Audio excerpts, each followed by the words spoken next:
soif de ta présence. J'ai soif de te connaître.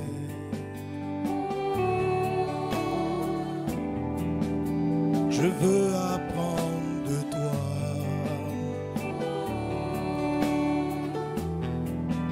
Mon désir le plus ardent, te connaître et te servir.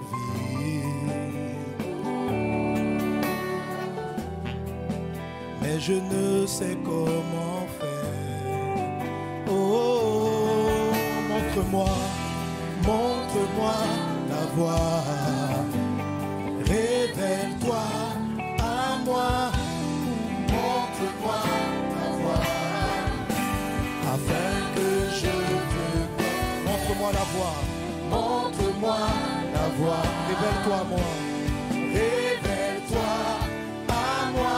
Montre-moi la voie. Montre-moi la voie.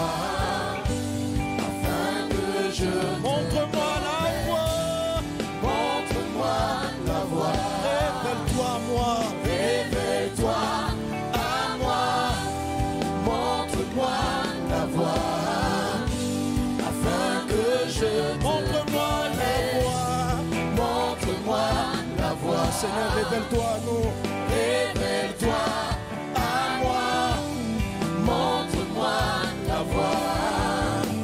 Afin que je te connaisse.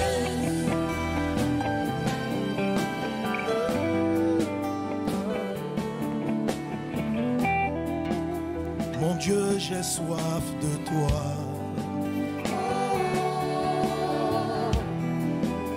Mon cœur aspire à toi.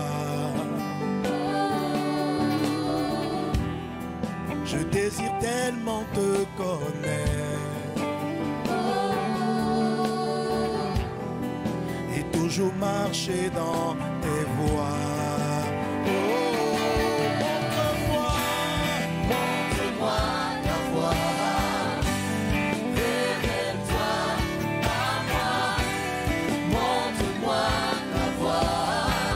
Que je te connaisse. Montre-moi la voie. Seigneur, révèle-toi à moi. Révèle-toi à moi. Montre-moi la voie. Afin que je te connaisse. Montre-moi la voie. Révèle-toi à moi. Montre-moi la voie, Jésus. Montre-moi la voie. Montre-moi la voie. Montre-moi la voie. Jésus, révèle-toi à moi. Montre-moi la voie. Afin que je te connaisse. Montre-moi la voie. Montre-moi la voie, mon Dieu. Révèle-toi à moi. Montre-moi la voie. Afin que je encore montre-moi la foi. Nous sommes assoiffés de toi, Jésus. Nous sommes rassemblés pour toi, Seigneur. Pour connaître ta voix, pour marcher avec toi. Je te connais. Montre-moi, Jésus. Révèle-toi à moi, Seigneur. Montre-moi la voix. Révèle-toi à moi. Montre-moi la voix. Afin que je te connaisse. Afin que je te connaisse. Afin que je te connaisse. Afin que je te connaisse. Afin que je te connaisse. Seigneur, je sois, je veux te connaître, mon Dieu. Nous aspirons à toi. Élevons nos voix vers le Seigneur. Et désirons le connaître par sa parole. Nous sommes venus à cette conférence pour entendre ta voix et pour obéir à ta volonté, Jésus. Jésus, Jésus. Esprit de Dieu, j'ai soif de toi. C'est toi qui me conduis mes pas. C'est toi qui me fais connaître le Père. Tu sondes toutes choses et tu connais. Oh, Esprit de Dieu, Esprit de Dieu, j'ai soif de toi. Viens m'enseigner, viens me toucher.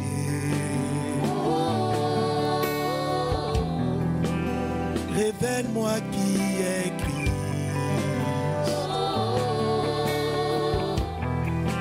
Remplis-moi de ta puissance. Oh, oh, montre-moi la voie. Révèle-toi à moi. Montre-moi la voie. Afin que je te montre-moi la voie. Révèle-toi à moi. Révèle-toi à moi. Montre-moi la voie. Afin que je te montre-moi la voie. Jésus, Jésus. Révèle-toi. J'ai soif de ta présence. Esprit de Dieu, conduis-moi. Nous voulons te connaître. Révèle-toi à moi. Montre-moi la voie. Afin que je te montre-moi la voie. Montre-moi la voie. Révèle-toi à moi. Montre-moi. Montre-moi. Montre-moi. Montre-moi. Montre-moi la voie. Révèle-toi, Seigneur mon Dieu, à moi.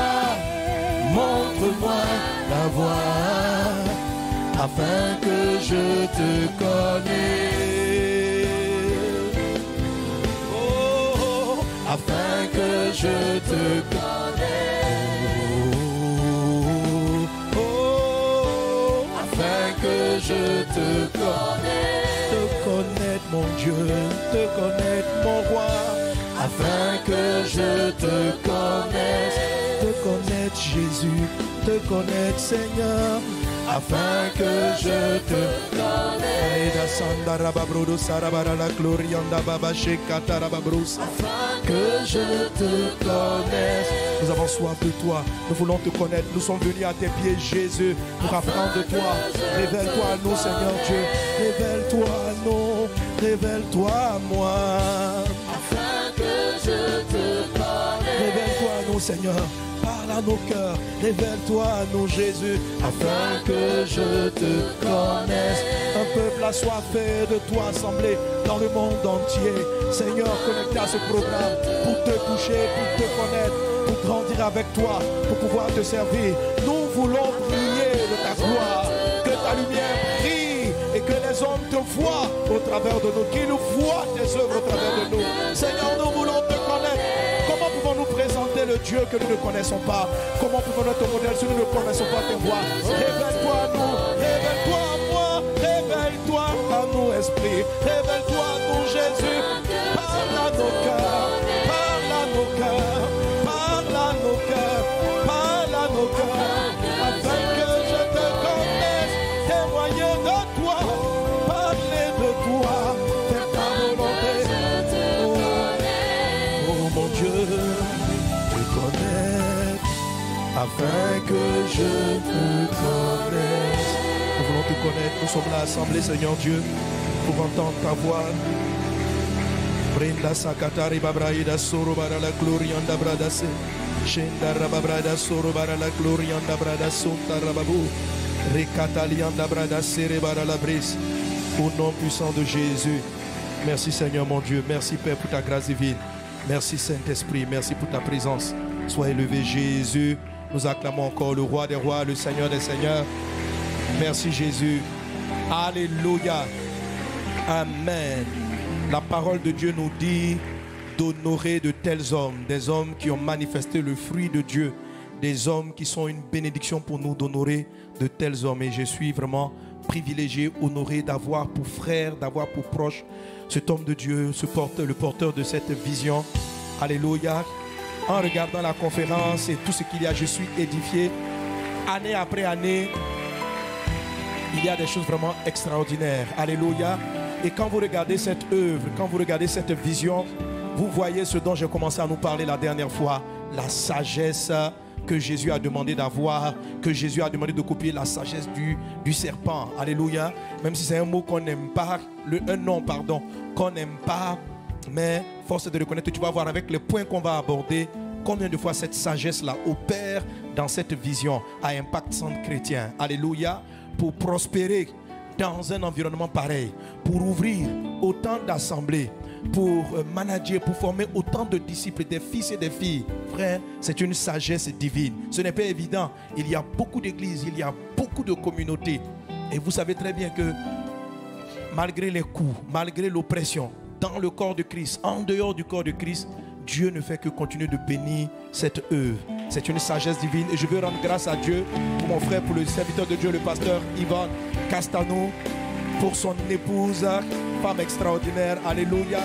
On a édifié à l'écouter les émissions, le travail. Sois béni, Maman Maud. Quelqu'un acclame Jésus. Montre-moi la voie, Seigneur. Révèle-toi à moi. Montre-moi la voie, afin que je te connaisse. Alléluia. Merci Seigneur Jésus. Amen. Que le nom du Seigneur soit béni. Une bonne acclamation pour tous les pasteurs, pour toutes les équipes d'Impact Centre Chrétien. Alléluia. Vous êtes vraiment... C'est extraordinaire. Amen. Vous savez, quand on est le leader, on n'est jamais satisfait. Et ça, c'est propre. On n'est pas content. Ça, c'est normal. Amen. Mais nous qui venons et qui profitons, on voit année après année la progression, l'excellence dans tous les départements. Je ne sais pas, quand vous mettez du matin au soir, les émissions qui s'enchaînent, elles sont de qualité, qualité visuelle, les profondeurs des exhortations, des messages. Alléluia. Vraiment, je veux dire, cette conférence-là, vous en avez encore, je dis, la nourriture à consommer à l'intérieur et à digérer. Vous avez de quoi manger pendant une année sans être rassasié. C'est-à-dire que c'est de la nourriture en abondance dans tous les secteurs. Vous rentrez dans le domaine de la famille. C'est-à-dire, bon, voilà. On est plus de, comment dire, le nom est correct. Méga, méga. On est vraiment dans une dimension méga. Tu es un enfant, tu es béni, tu es un jeune. Tu vas savoir comment influencer dans ton foyer, dans ta famille. Tous les secteurs sont ici. Alors pour ceux qui sont en ligne, si vous vous limitez seulement aux prédications du soir et aux plénières, vous avez raté la conférence. Je vous dis, ce qu'on suit le soir, on rend grâce à Dieu pour les messages qui sont donnés, on bénit le Seigneur. Mais si vous suivez seulement que les plénières, vous n'avez fait qu'une conférence. Mais si vous commencez à suivre tout ce qui se passe en journée, là vous êtes entré dans la dimension méga. Amen. Donc ne reste pas à la conférence Impact Centre Chrétien. Avant c'était des plénières, mais maintenant on est rentré dans la dimension méga. Qu'elle t'augmente de tous côtés au nom de Jésus. Et que le nom du Seigneur soit béni pour les serviteurs. Donc tout ça, moi je regarde, ça me challenge encore. Alléluia. On va encore, et puis c'est comme ça, année après année. Donc, en tout cas, tous ceux qui sont voisins, vous avez vu, une conférence Pâques prochaine, on a du boulot. Amen. Gloire à Dieu. On a du boulot. Alléluia. Que Dieu vous bénisse abondamment. Amen. Amen. Alléluia. Alors aujourd'hui, je vais continuer le message qu'on a introduit la dernière fois. Je m'étais arrêté au 5e point. Nous allons continuer cet enseignement. On va rendre grâce à Dieu pour les chantres. Amen, amen. Alléluia. Alors, par prudence, par pudeur, ou bien pour ne pas que cela soit mal interprété, j'ai intitulé mon thème « La mentalité de ceux qui brillent ». Alléluia. Le pasteur Yvan, dans son message, a parlé des étoiles filantes. Il a parlé des étoiles. Il dit que nous sommes des étoiles, que nous ne sommes pas des étoiles filantes. Parce qu'il y a des personnes qui brillent ponctuellement, temporairement. Et il y en a d'autres qui brillent continuellement. Celles qui brillent temporairement sont ce qu'on appelle donc des étoiles filantes. C'est de l'illusion. tandis que ceux qui sont là de manière permanente, alléluia, ce sont les étoiles. Et la Bible dit que nous sommes des étoiles. Et quand vous regardez le ciel étoilé, la grande partie du ciel est sombre. Et les étoiles sont des exceptions au milieu d'un environnement sombre. Alléluia. Mais peut-être donnent des orientations. Amen. La parole de Dieu nous dit, et on a vu que au point de départ de l'Église, au point de départ des croyants, lorsqu'on regarde ce monde que Dieu nous demande d'impacter par l'évangélisation, par la manifestation de la culture du royaume, voilà comment on influence. Le pasteur Yvan l'a superbement bien enseigné et nous bénissons Dieu. Amen. Je dois gagner les âmes. Mon but principal, c'est de faire des disciples. Et je vais en parler tout à l'heure dans mon message. C'est de faire des disciples. C'est de former des disciples. Amen. Mais sur mon chemin de former les disciples, le parfum du royaume de Dieu prend la salle. C'est-à-dire que j'entre dans un endroit, je viens faire un disciple au milieu d'une foule, je vais tirer 2 ou 3 personnes que je vais envoyer dans le royaume de Dieu qui vont se convertir, mais parce que je me suis arrêté là, il y a un parfum qui est là, qui donne l'odeur. Et quand on arrive, on a l'impression, on dit, ouais, ça sent la chrétienté, ça sent Jésus. On voit les gens, ils ne sont pas chrétiens, mais on sent l'odeur de Jésus dans leur façon de faire, dans leur manière d'être. Alléluia. Amen. Il y a des pays sur cette terre où si vous égarez votre portefeuille, il y a une sœur de l'église, elle est partie dans un mall et elle a égaré son portefeuille. Je tairai le nom du pays. Elle a égaré son portefeuille et quand elle a vu qu'elle avait égaré son portefeuille avec tous ses documents, elle a commencé à paniquer, elle tremblait. Elle n'est même pas repartie à l'endroit où elle avait oublié. Mais elle a commencé à paniquer, elle s'est adressée à la police, aux gens. Je viens d'égarer mon portefeuille. J'ai dit, mais madame, calmez-vous, qu'est-ce qui se passe? Il dit, mon portefeuille. Je dis, calmez-vous. Est-ce que vous êtes reparti là où vous c'est tombé? Pour elle, le portefeuille était déjà parti. Elle est repartie, les gens ont pris. Et puis ils ont déposé tranquillement. Personne n'a pris son portefeuille. Il y a même dans un pays, quelqu'un me disait que quand tu fais tomber de l'argent, la personne prend et puis il met ça en identification. Il l'identifie pour que quand tu reviennes, tu puisses te retrouver. Parce que personne ne va récupérer l'argent en public. C'est-à-dire, ce qui n'est pas eux, ils ne vont pas le prendre. C'est une éducation. C'est un système moral. Alléluia. Amen. Et dans un de ces mêmes pays, là, un frère qui est parti là-bas me dit, il est monté dans un taxi. Et puis il dit à l'employé, je vais dans tel endroit. Et il pensait que c'était comme en Côte d'Ivoire. Il dit au taxi, je ne connais pas l'endroit, mais j'espère que tu as mis le compteur. Mais j'espère que tu ne vas pas me faire tourner dans la ville pour augmenter la facture du compteur. Lorsqu'il a dit ça au chauffeur, le chauffeur était choqué. Il dit, c'est possible de se comporter comme ça? Donc le chauffeur ne peut pas comprendre qu'on puisse chercher à faire augmenter parce qu'il est nouveau dans le territoire. Il ne peut pas comprendre cette logique de vouloir voler un client. Voilà. Que le parfum de Christ soit dans nos nations. Alléluia. Alors, devenir influent, l'enseignement que nous recevons, c'est Christ en nous. C'est pouvoir transporter ce parfum de Jésus partout où nous sommes, dans nos entreprises, dans l'environnement où nous nous trouvons. Faire des disciples, mais même en faisant des disciples, que le parfum des valeurs de Christ puisse imprégner notre environnement. Alléluia. Gloire à Jésus. Amen. Alors, les personnes qui brillent avec le temps, qui ne sont pas des étoiles filantes, qui demeurent, ont une certaine manière de fonctionner dans l'esprit, dans la tête. Alors, une manière de raisonner, de fonctionner, ça s'appelle une sagesse. Alléluia. La manière dont tu résous les difficultés auxquelles tu es confronté, c'est de la sagesse. C'est ton niveau de sagesse. C'est de la sagesse. Quelqu'un dit avec moi sagesse. Sagesse.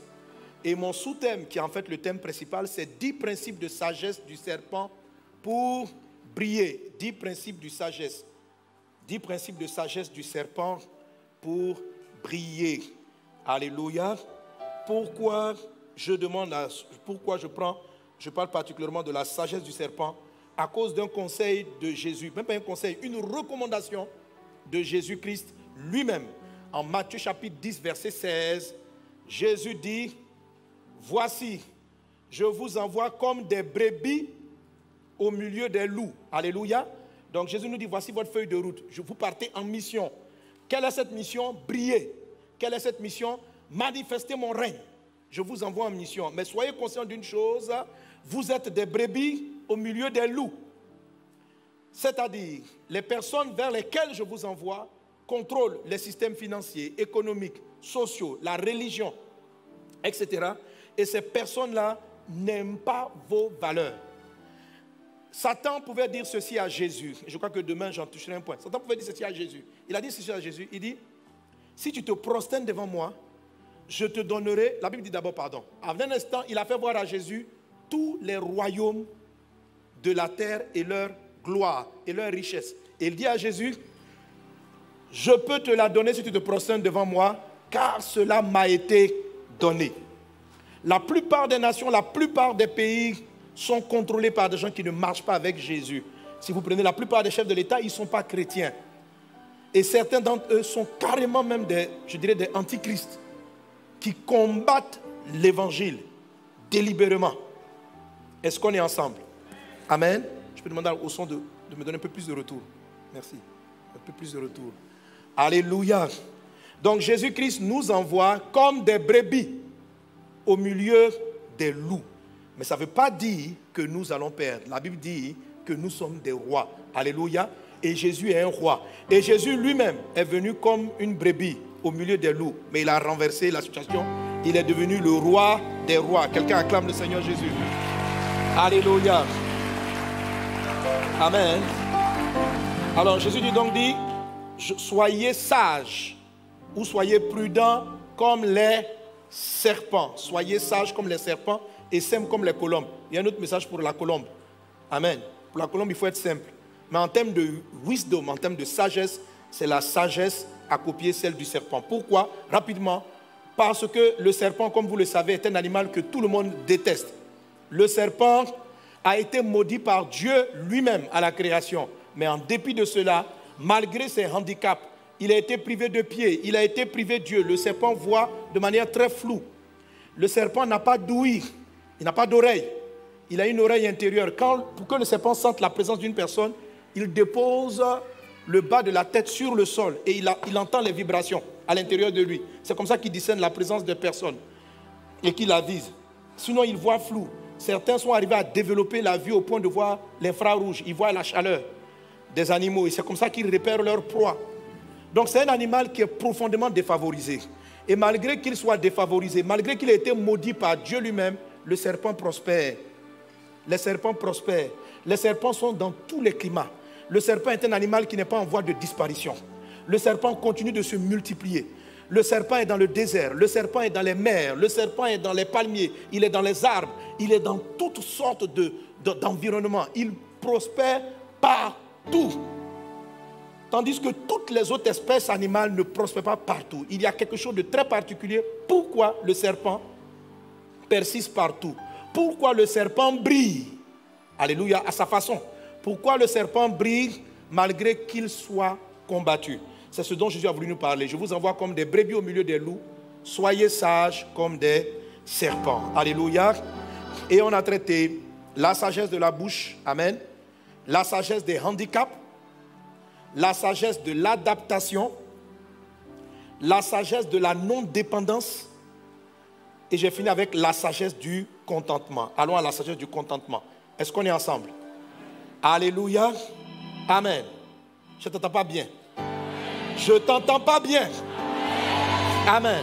Alors, dans la sagesse du contentement, tu vas voir que certains éléments qu'on a étudiés la dernière fois vont revenir, tels que la sagesse de la bouche ou la sagesse de l'adaptation vont revenir. Donc, je dis 10 principes de sagesse. Et là, je vais parler d'une des caractéristiques des serpents. Ils sont sages parce qu'ils savent vivre le contentement. Quelqu'un dit le contentement. Alors, on s'est rendu compte que le serpent survit dans des endroits difficiles parce qu'il est capable de manger très peu. Avec une souris qu'il a avalée, il peut rester des mois sans manger à nouveau. Donc, le serpent n'a pas besoin qu'il y ait abondamment de nourriture. S'il y en a abondamment, il en profite. S'il n'y en a pas, il sait vivre avec ce qu'on lui donne. Il sait vivre avec ce qu'il a. Parce qu'il a développé l'art du contentement, il prospère et il ne diminue pas. Est-ce qu'on est ensemble? Et ça, c'est une sagesse que nous enseigne l'apôtre Paul, que nous enseigne Jésus. Le contentement est une chose qui est très importante. Ceux qui ne savent pas appliquer la vertu du contentement meurent lorsque tout ce qui les rend mécontents prospère. Frères et sœurs, il y a des saisons où les choses ne seront pas comme vous le souhaitez. Il y a des saisons où l'atmosphère ne sera pas comme tu souhaites. Celui qui brille doit briller malgré tout. Est-ce que vous savez que même en journée, les étoiles continuent de briller, mais on ne les perçoit pas à cause de la lumière du soleil. Elles ne s'arrêtent pas. Tu ne dois pas arrêter de croître. Qu'il pleuve, qu'il vente, qu'il neige, quelle que soit la situation. Dis avec moi le contentement. Le contentement. Je ne vous entends pas bien. Hein? Le contentement. Vous avez sommeil. Le contentement. Quelqu'un donne un bon amen. Quelqu'un donne un bon amen. Amen. Oh Saint-Esprit, ouvre notre entendement. Donne-nous de saisir ta parole. Donne-nous de comprendre ta parole. Donne-nous, Seigneur Dieu, de développer cette grande sagesse que tu as donnée au serpent. Donne-nous de la développer. C'est toi-même qui as dit, soyez sages comme les serpents. Et nous voulons dire oui à ta parole pour que nous prospérions dans un monde où nous sommes en difficulté. Alléluia. Alléluia. Amen. Et je vous montrais la dernière fois que l'apôtre Paul a tellement influencé la région où il est évangélisé que la Bible dit, voilà ceux qui ont bouleversé le monde. Et quand je regardais les traits de la sagesse du serpent, je me suis rendu compte que l'apôtre Paul, parmi tous les 12, est quelqu'un qui fonctionnait dans cet environnement-là, dans cette manière de fonctionner. Il dit par exemple en Philippiens chapitre 4, verset 12, je suis sur le 5e point de sagesse, le contentement.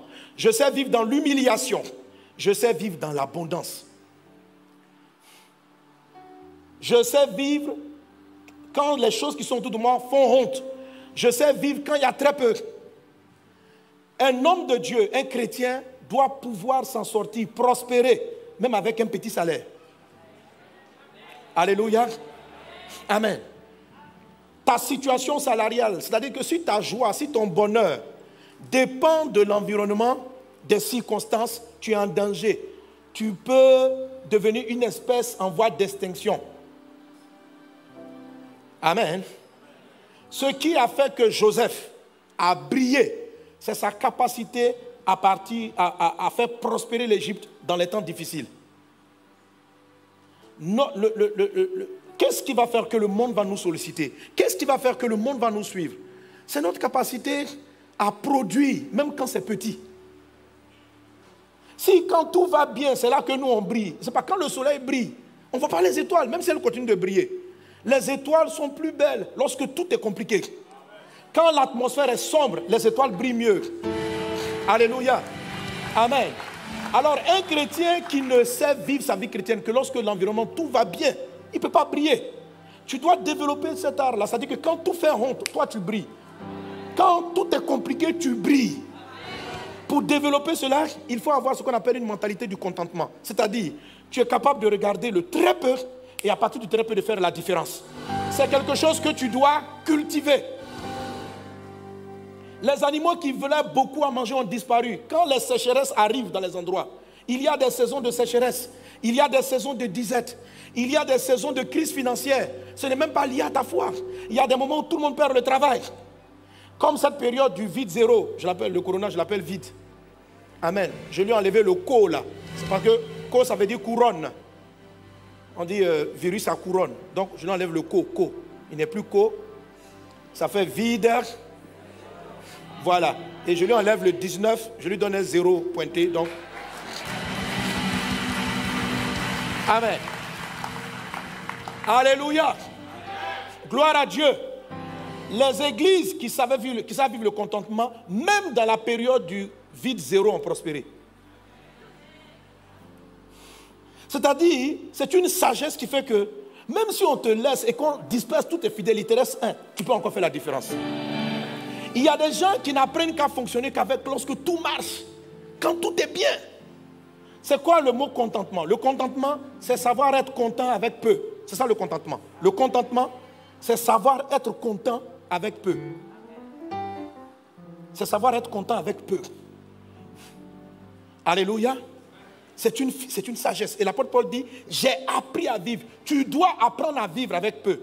Tu dois savoir te retrouver dans une situation où il y a très peu d'amour, où il n'y a pas d'amour. Toi, comment tu vas refaire pour créer l'amour dans l'environnement? Tu dois pouvoir t'en sortir. Il y a trop de chrétiens qui fuient des environnements professionnels lorsque l'atmosphère est malsaine.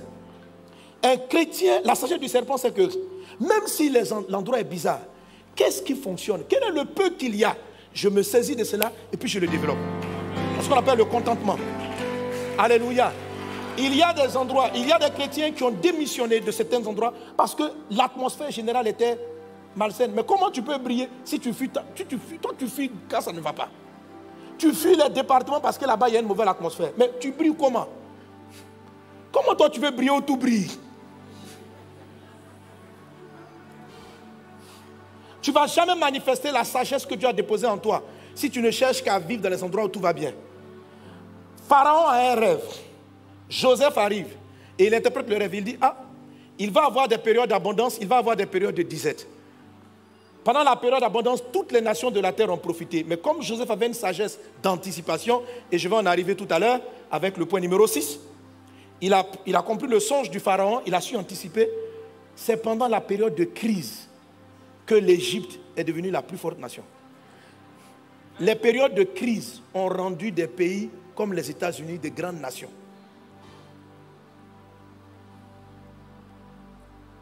Les crises font briller les étoiles. Donc, si tu veux répandre l'évangile, il ne faut pas penser que les gens vont t'appeler quand tout va bien. C'est parce que tu fais la différence quand les choses ne fonctionnent pas correctement. Et tu es capable de discerner dans un environnement malsain le tout petit élément qui va faire la différence. Alléluia. Et l'apôtre Paul l'explique. Il explique que c'est une grande sagesse parce que tu la retrouves dans la vie de Jésus. 1 Timothée, chapitre 6, verset 6. Dis ceci. Dis ceci. C'est en effet une grande source de gain. En lisant ensemble. 1, 2, 3. C'est en effet une grande source de gain. D'abord, grande source de gain. Grande source de gain. Qu'est-ce qui est une grande source de gain? On lit la suite. Que quoi? La piété. On s'arrête là. Donc, la piété est une grande source de gain. Qu'est-ce que c'est que la piété? La prière, la dévotion, la lecture de la parole de Dieu, ça fait gagner. Alléluia. Nous le savons. Il dit que la piété avec le contentement. Amen. Un chrétien gagne beaucoup parce qu'il développe deux choses. La piété, sa vie de prière, sa vie de consécration, et un deuxième élément qu'on appelle le contentement. Le contentement. C'est dans le même passage qu'il est en train d'expliquer. Il dit, si vous avez le manger, le boire, cela vous suffit. Alléluia. Gloire à Dieu. Gloire à Dieu. Si vous avez le manger, le boire, cela vous suffit. Le contentement, c'est l'art d'être content au travers de petites choses, pas simplement de petites choses. Alors, le contentement fonctionne comment? Premièrement, il ne faut pas mépriser ce qui est faible. Il ne faut pas mépriser ce qui est faible. On va retrouver ça avec Jésus. Lorsqu'il veut manifester sa gloire, vous savez, c'est en Jean chapitre 6. Le peuple est venu chercher Jésus pour le faire roi. Vous savez pourquoi il a voulu le faire roi? Parce qu'ils étaient dans un désert. Et Jésus a produit du pain. Mais il a produit du pain à partir de quoi? À partir de très peu. Et lorsque Jésus a récupéré les 5 pains et les 2 poissons, il n'a pas fait de prière de combat. La prière qu'il a faite, Seigneur, merci. La Bible dit qu'il a fait une action de grâce. Il a dit, merci. Alléluia, merci. Tu n'as pas toujours le foyer que tu aurais désiré. Mais tu peux avoir, toi au moins tu es marié. C'est petit, mais c'est quelque chose. Le contentement, c'est qu'à partir de là, tu es capable de dire merci parce que tu vas renverser la situation. Le chrétien, alléluia, tu te retrouves pendant que tout le monde est en train de chercher du travail. Toi, une opportunité t'a été donnée de trouver un travail avec un salaire qui ne correspond pas à tes besoins, avec un salaire qui ne répond pas à tes attentes. Alléluia. Mais c'est la seule opportunité qui t'est offerte. Tu dois appliquer la sagesse du serpent. Le contentement. C'est-à-dire, à partir de là, continue de prospérer. Ça ne va pas être un frein pour toi. Tu vas renverser la situation. Alléluia. Gloire à Dieu. Gloire à Dieu. Alors, pendant qu'on parle de briller, je vais prendre un exemple sur le pasteur Yves. Lorsqu'il arrive au Congo, dernièrement, en fait, on l'a déplacé, il allait dans un nouveau poste. Lorsqu'il arrive, il trouve des bâtiments totalement brisés, cassés. Un système au niveau de la télécommunication. En fait, tout est détruit. Écoutez, mes amis, la plupart des gens auraient fui ce poste. Il est arrivé, et la question, c'est ça la sagesse du serpent. Il se dit, bon, j'arrive. Qu'est-ce que j'ai? J'ai un bâtiment. Il est vilain, il est comme ceci. Mais à partir de là, je vais transformer. Quelqu'un qui n'a pas la sagesse du serpent, lorsqu'il arrive, il déprime de voir que j'arrive dans un endroit broke, tout est cassé, il n'y a rien à faire, on ne peut pas. C'est-à-dire, tu es tellement démoralisé que la puissance de Dieu qui est en toi n'arrive pas à se déployer. Le contentement, c'est quoi? C'est la capacité de réveiller le géant qui est en toi. Le géant qui est en toi se relève par là du contentement. Je vais te montrer encore dans d'autres passages. Alléluia. Dieu commence toujours par ce qui est petit. Dieu ne commence pas grand. La Bible dit dans le livre d'Ésaïe, chapitre 53, qui a reconnu le bras de l'Éternel? Qui a reconnu Dieu? La Bible dit, il s'est élevé parmi nous comme une faible plante. Il n'avait rien pour attirer nos regards. Il n'était pas beau. La Bible dit, cependant, c'est de nos douleurs qu'il s'est chargé. C'est-à-dire, Jésus est venu, il n'avait rien de spécial. Mais cependant, il a délivré toute l'humanité en partant de très peu. Jésus est né dans une famille, je ne dirais pas pauvre, mais en tout cas très modeste. Mais il a changé le monde. Il a changé la terre. Il est parti de très peu. L'art de commencer par le petit, c'est une signature de Dieu. Quand Dieu se révèle à toi, il ne commence pas grand. Alléluia. Il ne commence pas grand. Il commence petit. Il te donne un petit ministère. Il te donne une petite entreprise. Vous ne commencez pas une activité avec le royaume de Dieu, puis vous arrivez, on te donne une église toute faite, un département tout fait, un groupe tout fait. Vous voyez, il y a des gens qui aiment ça. Ils aiment là où quelqu'un a déjà travaillé, tout est propre, eux ils rentrent là-dessus et puis ils surfent sur la vague. Non, tu ne peux pas briller. Joseph a brillé parce qu'il a résolu la crise égyptienne. Et le monde l'a respecté parce qu'il était un apporteur de solutions. Qu'est-ce qui fait que nous apportons des solutions? C'est parce que pour qu'on apporte des solutions, il faut qu'il y ait des problèmes. Et le problème, c'est pour nous une opportunité. Comment ça devient une opportunité? Par notre capacité à voir le petit là, avec lequel Dieu va faire le changement. À voir Dieu dans ce qui semble méprisable. Ça, c'est une sagesse. Et ça fait partie de la sagesse du serpent. Est-ce qu'on est ensemble? J'entends pas bien ton amen. Donc tu ne dis pas un bon amen, donc ça me... Alléluia. Gloire à Dieu. Amen. Bon, c'est pour te taquiner un peu, pour que tu donnes un bon amen.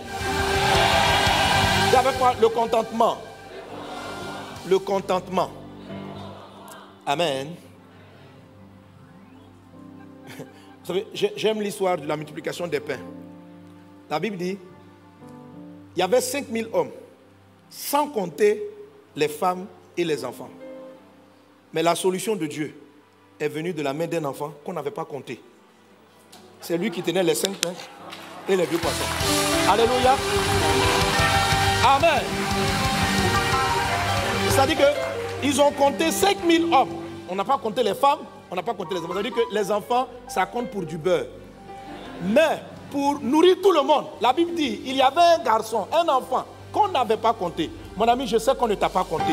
Je sais que les gens n'ont pas compté sur toi. Amen.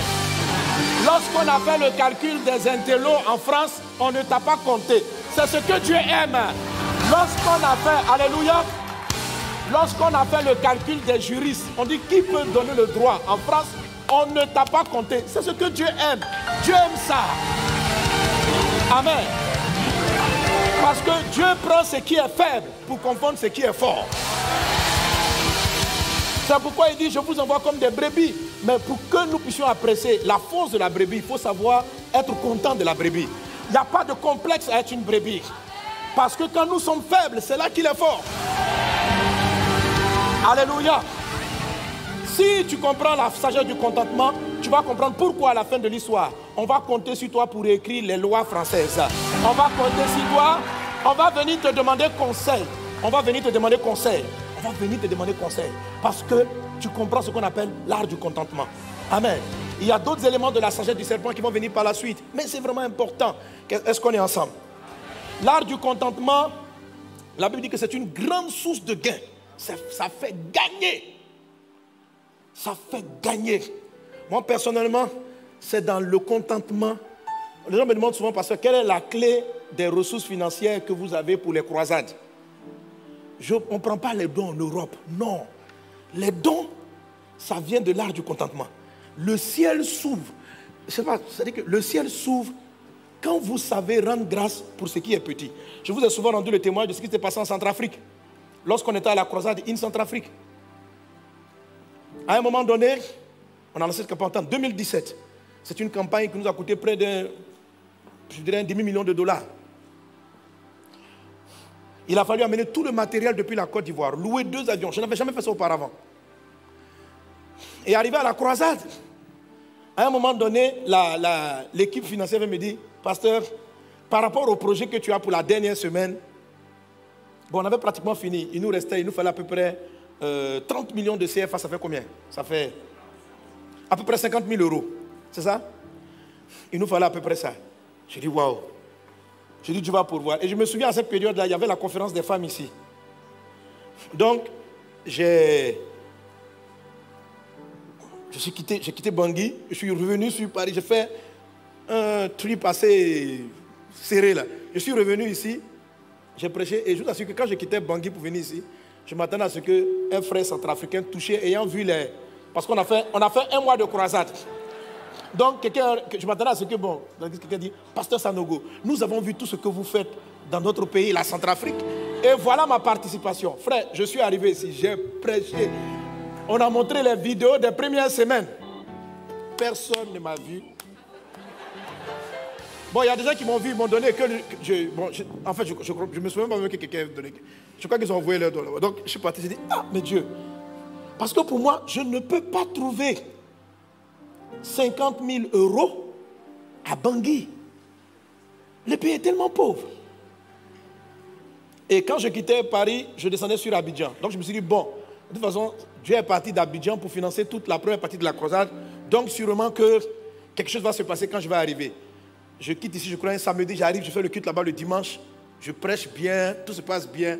Le culte fini, personne ne me salue. Personne ne vient avec une offrande spéciale. Rien de particulier. Et je crois que je dois prendre le vol dimanche nuit ou bien lundi.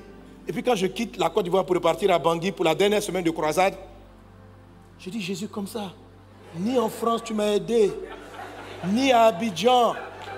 Ah bon? Je dis, bon, on va voir comment on va finir la croisade. Seigneur, tu as vu, hein?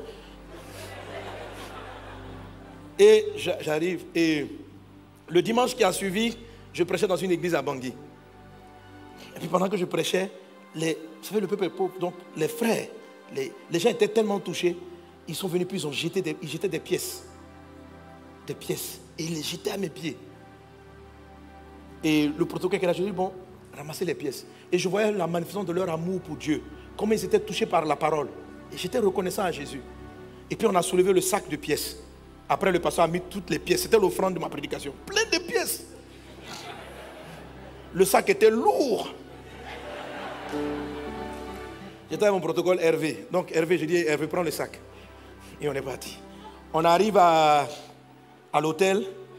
Et puis il y a une dame qui m'aborde. Elle dit, Pasteur Sanogo, que Dieu vous bénisse pour ce que vous faites pour notre pays. Je dis, ah, madame, soyez bénie.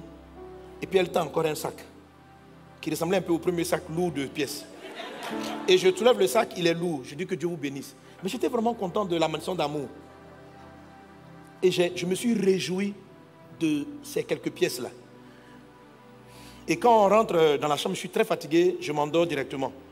Je me lève et je prends les 2 sacs. Je dis, bon, maintenant, le temps de l'action de grâce est venu. Je savais ce qu'il y avait dans le sac des pièces. Donc, mais c'est lui que j'ai parlé, j'ai commencé, oh Dieu, merci. Merci d'un cœur reconnaissant. Merci, ô Seigneur. Merci, car Jésus-Christ. Alléluia. Amen. J'ai fini de rendre grâce pour le premier sac. Et puis maintenant, je vais ouvrir le deuxième sac pour dire merci. Quand j'ouvre, c'est un billet qui m'accueille. $100. Je regarde, je vois une liasse. La personne venait de me donner à Bangui, dans un des pays les plus pauvres au monde, $100 000. Amen. Alléluia. J'en avais besoin, j'avais juste besoin de 50 000, j'ai eu le double. Et puis, j'ai senti papa rire. Il dit, tu vois, je ne suis pas le Dieu des Français, je ne suis pas le Dieu des Ivoiriens. Je règne aussi à Bangui. Il dit, ne fais jamais l'erreur de mépriser ce qui est faible. Ne fais jamais l'erreur. Ceux qui méprisent ce qui est faible ne sont pas sages. La sagesse du serpent, le serpent ne méprise pas un petit rat, même s'il peut manger un lapin. Parce qu'il ne sait pas ce qu'il aura après comme à manger.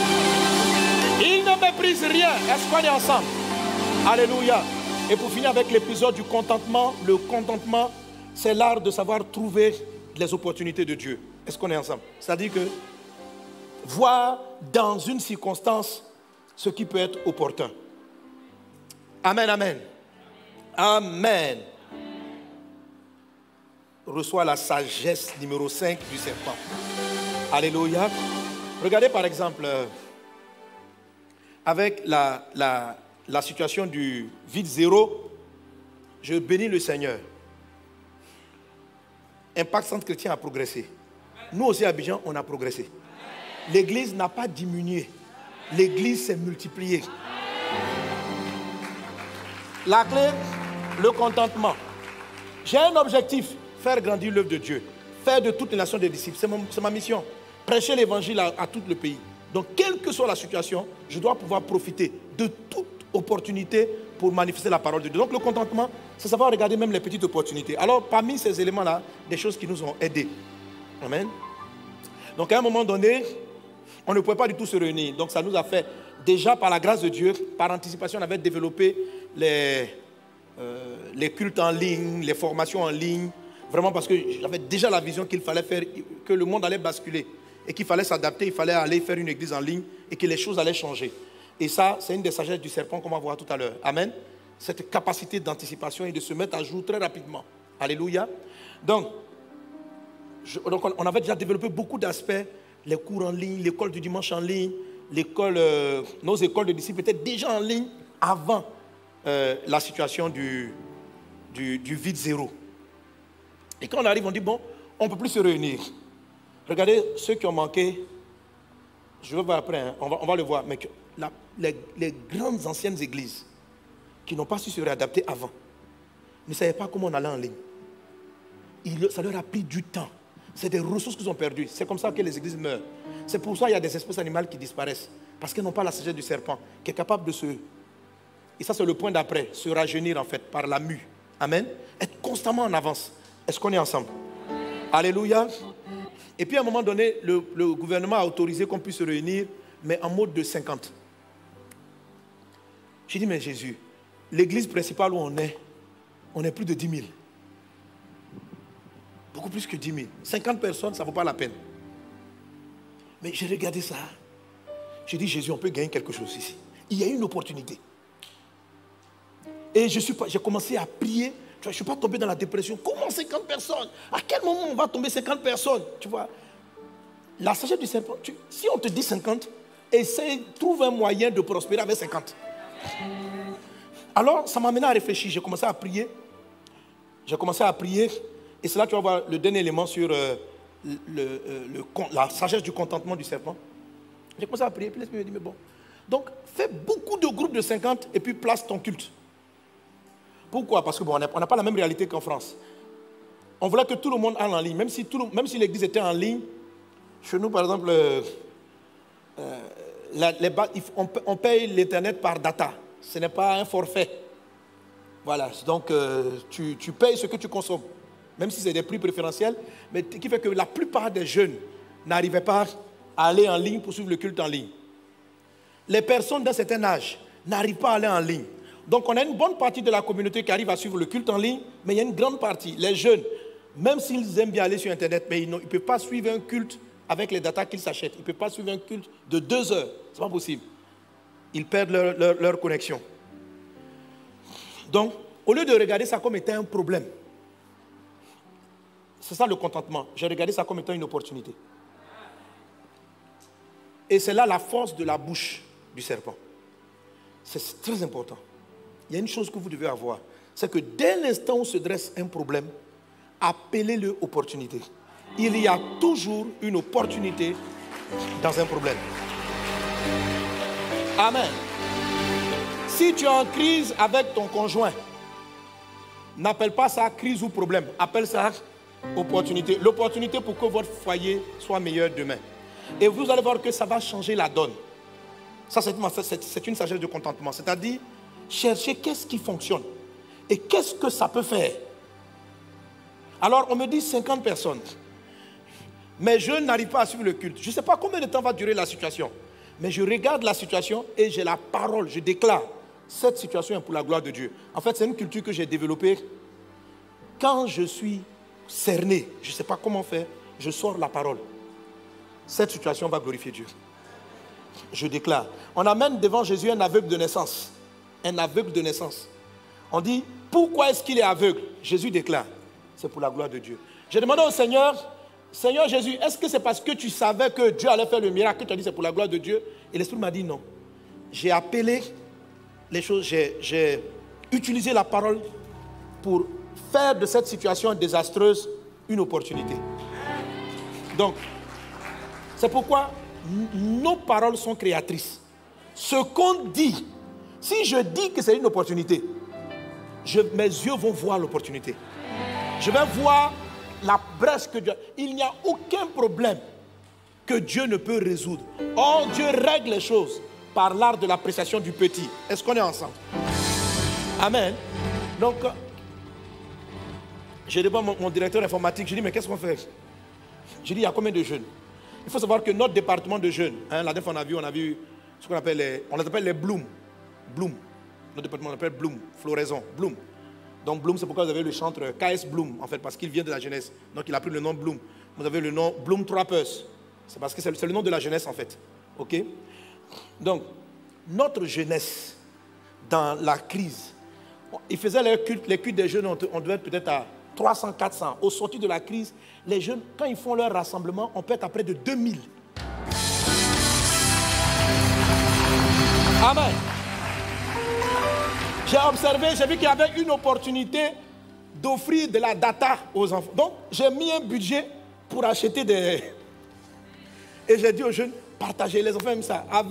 Et puis on a trouvé, je suis parti discuter avec les équipes de téléphonie pour lui dire, bon, si les gens viennent sur telle page, que ça ne soit pas payant, qu'ils ne payent pas de data. Donc, ils étaient contents. Donc, on a fait une com à l'église. Amen. Pour expliquer aux jeunes que si vous partez sur tel portail, vous pourrez suivre le culte sans dépenser une data. Et puis, nous, on payait un forfait. Quand tu arrives sur le portail, tu vas trouver, je disais par exemple, c'était MTN qui nous avait donné ça. Tu vas trouver MTN, mais ce n'est pas grave.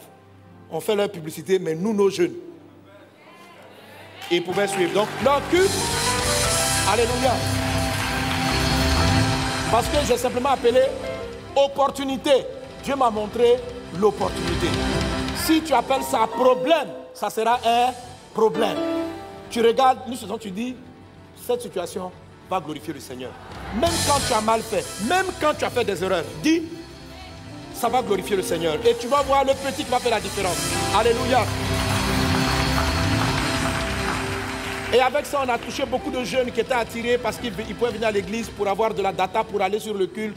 Il y en a d'autres qui ont pris ça pour s'amuser, c'est pas grave. Mais on a gagné un certain nombre de jeunes. Amen. On gagne les âmes. Organiser une croisade, ça coûte beaucoup de millions. Donc les data, on peut investir pour gagner des jeunes. Amen. Donc l'église s'est multipliée avec la jeunesse en situation de crise. Il y avait des programmes de jeunes à tout moment parce qu'ils étaient constamment en ligne. Donc nous on dit on va envahir leur téléphone. On va envahir le téléphone. Amen. Est-ce que vous savez que plus de 60% de la population mondiale, plus de 60% a un téléphone? Si vous voulez évangéliser aujourd'hui, vous êtes obligé de voir que c'est une opportunité pour pouvoir... Aujourd'hui, on ne peut plus faire de porte à porte, taper à la porte des gens. Je vais te parler de Jésus. Ok, mais vous pouvez entrer dans leur téléphone. Il faut entrer dans les téléphones. Amen. Gloire à Dieu. Et maintenant, pour les personnes âgées, donc comment on allait faire? Elles n'ont pas besoin de data, elles ne savent même pas aller sur Internet, les mamans. Donc je dis, il faut qu'on maximise. Bon, vous avez les chiffres. Mondialement, on a près de 7 milliards 80. 7 milliards 83 millions d'habitants. Et donc, population mondiale. Utilisateurs du téléphone, 5,22 milliards. 66,6% de la population. Utilisateurs d'Internet, 4,66 milliards. Donc, imaginez qu'on peut évangéliser presque la moitié de la terre. Si on rentre, si on maîtrise Internet. Alléluia. Gloire à Dieu. Utilisateurs des médias sociaux, 4,20 milliards. Amen. Gloire à Dieu. Bon, j'ai sorti tous ces stats-là. Et il faut savoir que la plupart des personnes, quand ils vont en ligne, ils utilisent, la jeune, quand ils vont en ligne, c'est pour aller écouter de la musique. Ils écoutent plus de la musique qu'ils regardent des films. OK? D'où on a commencé à encourager les jeunes à chanter, à produire des chansons. Donc, du coup, vous avez, par exemple, notre jeune KS Bloom, qui a fait, il a sorti un chant. En moins de quelques mois, plus de 11 millions de vues. Amen. Alléluia. Les Bloom Trappers, les éléments, donc il faut les encourager. Pour les gens qui sont compliqués à l'église, j'ai fait un culte, je l'ai expliqué, j'ai dit, les jeunes là, ils ont leurs cheveux comme ça, mais vous les laissez tranquilles. Vous les laissez tranquilles. Alléluia. Amen. Voilà. Si on ne les rejette pas, s'ils sont encadrés, ils vont servir la cause du royaume.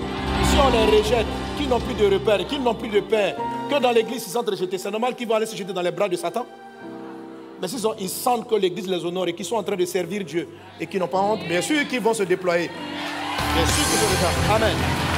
Bon, là même, je suis déjà rentré dans l'autre point. Mais bref, en fait, ce qu'on a fait pour le contentement, c'est qu'avec les 50 personnes, on a ouvert des petites cellules partout. J'ai demandé à mes gars, j'ai dit, allez chercher dans toute la ville. Trouvez-moi des salles pour prendre 50 personnes. Je veux juste 50. Et on en a ouvert, je ne sais plus, une trentaine, une quarantaine, une cinquantaine dans la commune de Cocody. Et donc, ça gagne de nouvelles âmes parce que les gens, il y en a qui voulaient être en présentiel. Et les gens sont venus, ils sont assis, ils avaient les écrans et ils suivaient le culte. Lorsqu'on a commencé à pouvoir se regrouper, on avait de nouvelles âmes. Amen. On avait de nouvelles âmes. Alléluia. Parce que quand on m'a dit 50, j'ai compris que c'était une opportunité d'être à côté de quelqu'un. Et puis, parce que Dieu me dit, mais pourquoi tu veux que tout le monde vienne dans ton bâtiment? Je dis, pourquoi tout le monde va venir dans le bâtiment? Il dit, mais moi je vous ai dit, allez vers le monde. Je n'ai pas dit, faites venir le monde vers vous. Allez gagner les âmes, allez vers. Donc, va vers les gens. Je dis, ah bon? Il dit, oui, c'est comme ça que tu les gagnes et puis après ils viennent. Donc, mets des cellules juste à côté de leur maison. Et donc, on a trouvé les... Et il y en a qui ont tellement grandi qu'on les a fait basculer l'église. Ouais. Du coup, alléluia. Gloire à Dieu. Donc, la crise du vide zéro. Nous, on la regarde en disant, waouh, quelle grâce. Amen. Par la grâce de Dieu, dans cette crise-là, on a pu ouvrir, en tout cas, en termes d'assemblée, pas des choses qui sont devenues des églises, mais on a dû ouvrir plus de 100 petits groupes, beaucoup plus. Beaucoup plus. Maintenant, en termes d'assemblée, en une année et demie, on en a ouvert près de 100. Près de 100. Amen. En une année. Alléluia. Dis avec moi, opportunité. Voilà. Le serpent saisit chaque opportunité. Il voit les choses comme étant des opportunités et non pas comme étant des problèmes. Et c'est là la sagesse du contentement. Est-ce qu'on est ensemble? Voilà, on va aller rapidement sur les autres points. Le point d'après. Point numéro 6. Une des sagesses du serpent, c'est la mue. Vous savez c'est quoi la mue? Le serpent perd sa vieille peau et il part avec une nouvelle peau. C'est une des sagesses du serpent. Quand Jésus nous dit d'être sage comme le serpent, il est important pour nous de comprendre pourquoi tous les serpents muent. Scientifiquement, on sait qu'ils muent simplement parce qu'ils grandissent au départ. Et comme la peau du serpent n'est pas extensible, donc il enlève la vieille peau pour pouvoir avoir une peau plus adaptée à sa nouvelle taille. Un peu comme s'il changeait d'habit.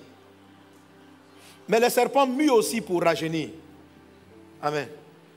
Bon, quand on voit ces images, ce n'est pas trop intéressant, mais bon. Oh voilà, le serpent mue.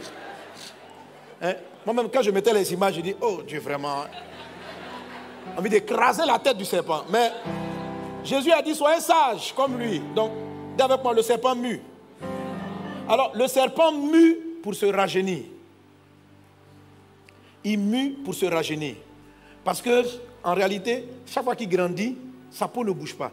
Donc il enlève la peau et il redevient plus brillant.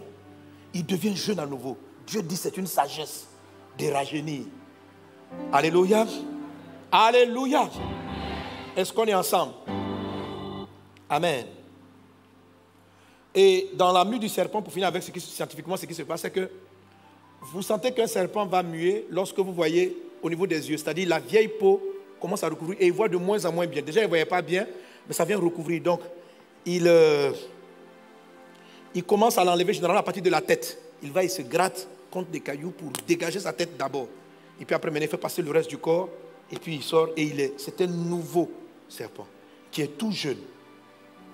Et le rajeunissement, le Seigneur me dit, c'est une grande sagesse. Tout ce qui reste, tout ce qui vieillit meurt. Donc si tu veux briller longtemps et perpétuer ta lumière, il faut prendre de cette sagesse. C'est-à-dire faire en sorte que l'Église, le système, bascule constamment vers ce qui est nouveau, vers le renouvellement des choses, vers le rajeunissement. Est-ce qu'on est ensemble? Ce qui reste dans l'ancienne manière de fonctionner va mourir. Ça va périr. Pour persister, pour que tu brilles continuellement, que tu ne sois pas une étoile filante, il faut te rajeunir. Il faut toujours avoir une nouvelle couleur, il faut te rajeunir. Amen. Alors on a beaucoup de passages qui en parlent. Amen.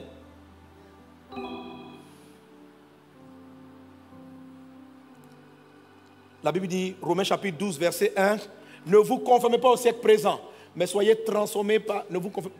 Romains 12, 1, ne vous conformez pas au siècle présent, mais soyez, lisons ensemble, mais soyez transformés par le renouvellement de l'intelligence. Alléluia.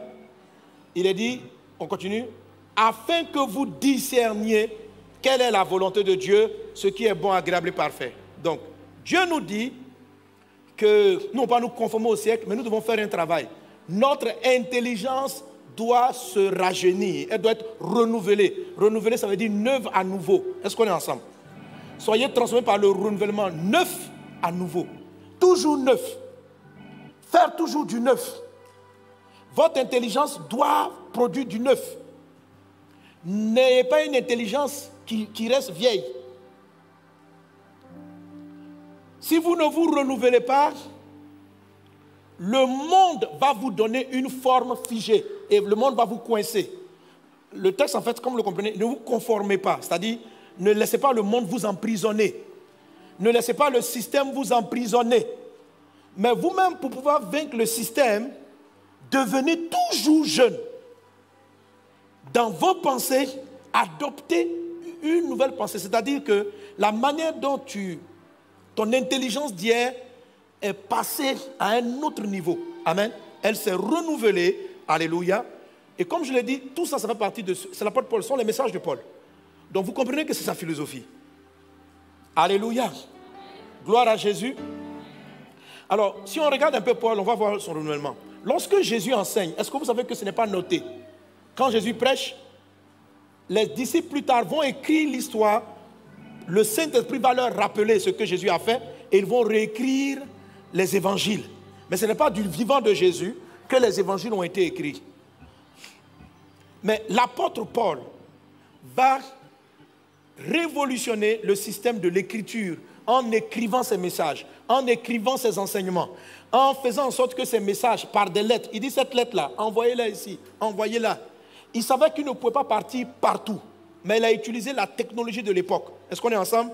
Pour que son message puisse toucher toutes les sphères et que son message puisse demeurer. Amen. On ne sait pas qu'est-ce qui est devenu, quels sont devenus les messages de Barthélemy. C'était un apôtre. Il y avait 12. On ne sait pas qu'est-ce qu'ils ont dit. Ils étaient puissants, mais on ne sait pas ce qui s'est passé. On sait que Dieu faisait des miracles au travers de tous les apôtres, mais Thomas, où est son message? Où est son message? Celui qui nous permet d'avoir l'évangile jusqu'à maintenant, c'est Paul. D'avoir le témoignage, on ne sait pas. On a quelques courriers, on a à peu près 2 lettres de Pierre. Mais Paul, on en a une dizaine.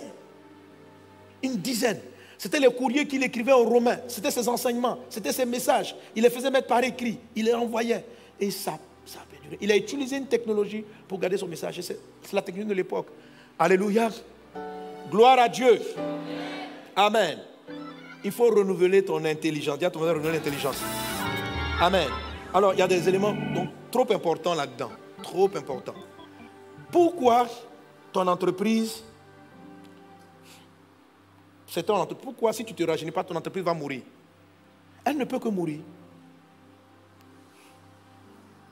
Je parlais avec une de mes filles tout à l'heure et je lui montrais comment sa boîte risquait de fermer. Il y a eu donc la crise du vide zéro et puis il y avait des travaux au niveau de son bâtiment. Et ça avait pratiquement stoppé ses ventes. Je lui ai dit, mais il ne faut jamais laisser les subcontents te stopper. Pourquoi tu n'es pas parti vendre en ligne? Mais pourquoi beaucoup n'ont pas pensé la vente en ligne?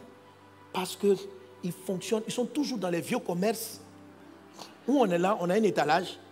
Est-ce que vous savez que les restaurants, sous la forme actuelle, les gens vont tellement développer la consommation à la maison et avoir des nourritures en qualité que beaucoup de restaurants ne seront ouverts que pour le fun, pour le plaisir. C'est-à-dire que parce que les gens veulent sortir. Mais ça ne sera plus une nécessité. Les choses sont en train d'évoluer. J'ai dit, si tu ne bascules pas, si tu ne rajeunis pas ton système de commerce, tu vas fermer. Tu vas fermer. Les gens ont commencé à apprendre à ne pas se déplacer pour aller faire les boutiques. Les boutiques viennent à eux en ligne. Et toi, tu veux rester dans la manière traditionnelle. Tu donnes des cours, tu es un coach, mais tu es un coach non renouvelé. Tu es un formateur non renouvelé. Tu fais ça avec un vieux système, mais tu vas mourir, tu seras une espèce en voie de disparition bientôt. Sois sage comme un serpent, enlève ta vieille peau. Alléluia. Paye le prix d'apprendre les nouvelles technologies. Quand vous voyez un serpent enlever la mue, vous avez l'impression qu'il souffre. Mais il souffre, il tombe sa tête. Parce qu'il doit enlever la vieille peau. Nos systèmes de prêcher, la façon dont l'église est organisée, il faut rajeunir ça constamment. Sinon, le monde va nous paralyser. Satan va nous cerner. Satan va nous bloquer.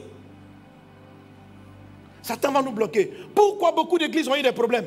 Parce qu'ils ne se sont pas rajeunis. Ils n'ont pas pris le temps de faire leur culte en ligne. Le rajeunissement coûte beaucoup. C'est ce qui fait peur aux gens. Mais il est indispensable pour survivre. Il y a des moments donnés, ces camarades-là seront désuètes. Si vous voulez dire non, on a mis 30 millions là-dedans, on a mis combien de milliers? À un moment donné, vos films ne tiendront plus. Les enfants auront l'habitude de voir des films de haute qualité.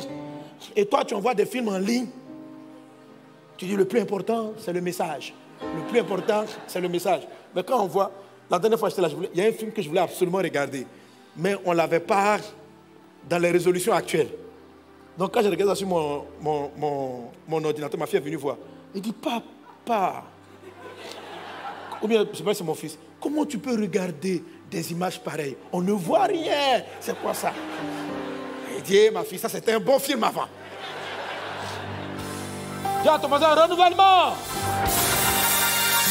Alléluia. Quand vous avez des entreprises, quand vous avez des projets, quand vous avez des systèmes de formation, vous avez des systèmes de coaching, de trucs, il n'y a aucune histoire. Si tu fais un restaurant, apprends, profite des trucs. Ça va te coûter quoi? De refaire ta page Facebook, d'aller prendre un truc, de savoir faire ton même système en ligne, de loin, faire ta formation, etc. Réorganise-toi, réadapte-toi, enlève la vieille peau, passe à une nouvelle. Rajeunis-toi. Est-ce qu'on est ensemble? Rajeunis-toi. Ce n'est pas une copie du monde, c'est une manière d'analyser comment les choses évoluent, comment les choses avancent, d'anticiper, de regarder le mouvement du monde et de dire, waouh, le monde est en train d'aller dans ce sens. Si je veux continuer à prêcher l'évangile, si je veux continuer à briller, il faut que je réadapte mes choses, que je réadapte mon système, que je réadapte ma manière de filmer, que je réadapte Et les gens, les personnes qui travaillaient, ça dit qu'il faut vous renouveler, il faut renouveler. Si tu as un vieux diplôme comptable qui n'est pas à jour, on vient, tu déposes ton CV, connaissances pratiques, Word, Excel. C'est-à-dire, il y a un mec qui a dit Word, il dit c'est quoi Word? Les gens me disent c'est quoi le Word? Ok, mais c'est ce qu'ils ont. On dit tu connais de telles choses? Non, pas vraiment. Tu connais? Non, pas vraiment. Mais, et puis avec les proverbes comme ça là, ce sont les vieilles casseroles qui font les bonnes sauces. On reste comme ça, vieilles casseroles. Amen. Le monde ne reste pas avec les vieilles casseroles. On les jette, les vieilles casseroles. De temps en temps, on peut revenir à elles. Mais il faut que Jésus a dit, renouvelez votre intelligence. Intelligence neuve. Intelligence neuve. Soyez transformés. C'est-à-dire qu'une fois que ton intelligence bouge, toi-même, ça te transforme. Soyez transformés par le renouvellement de l'intelligence. Pourquoi? C'est comme ça que le serpent fait pour survivre. Il enlève sa vieille peau. Il devient toujours jeune. Devenir jeune, c'est pourquoi je dis, il enlève d'abord par les yeux. Ça renouvelle ta vision. La vision ne va pas changer, mais tu peux la reformuler, tu peux mieux percevoir les choses, tu peux voir de meilleures perspectives. J'imagine, avec l'Internet, on peut rentrer dans les pays les plus fermés à l'évangile. C'est une opportunité. Alléluia. C'est une opportunité. On n'est plus obligé d'utiliser les vieilles méthodes.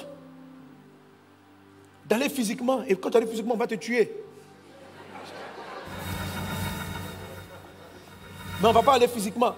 Est-ce que tu sais que moi, la dernière fois, je disais au passé, j'ai commencé des cours d'arabe. Ah oui. Parce que je veux rentrer quelque part. Je peux te parler en arabe. Hein? Je peux te faire une prière en arabe. Voilà. Mais comme tu ne parles pas arabe, je ne vais pas te traumatiser. Alléluia.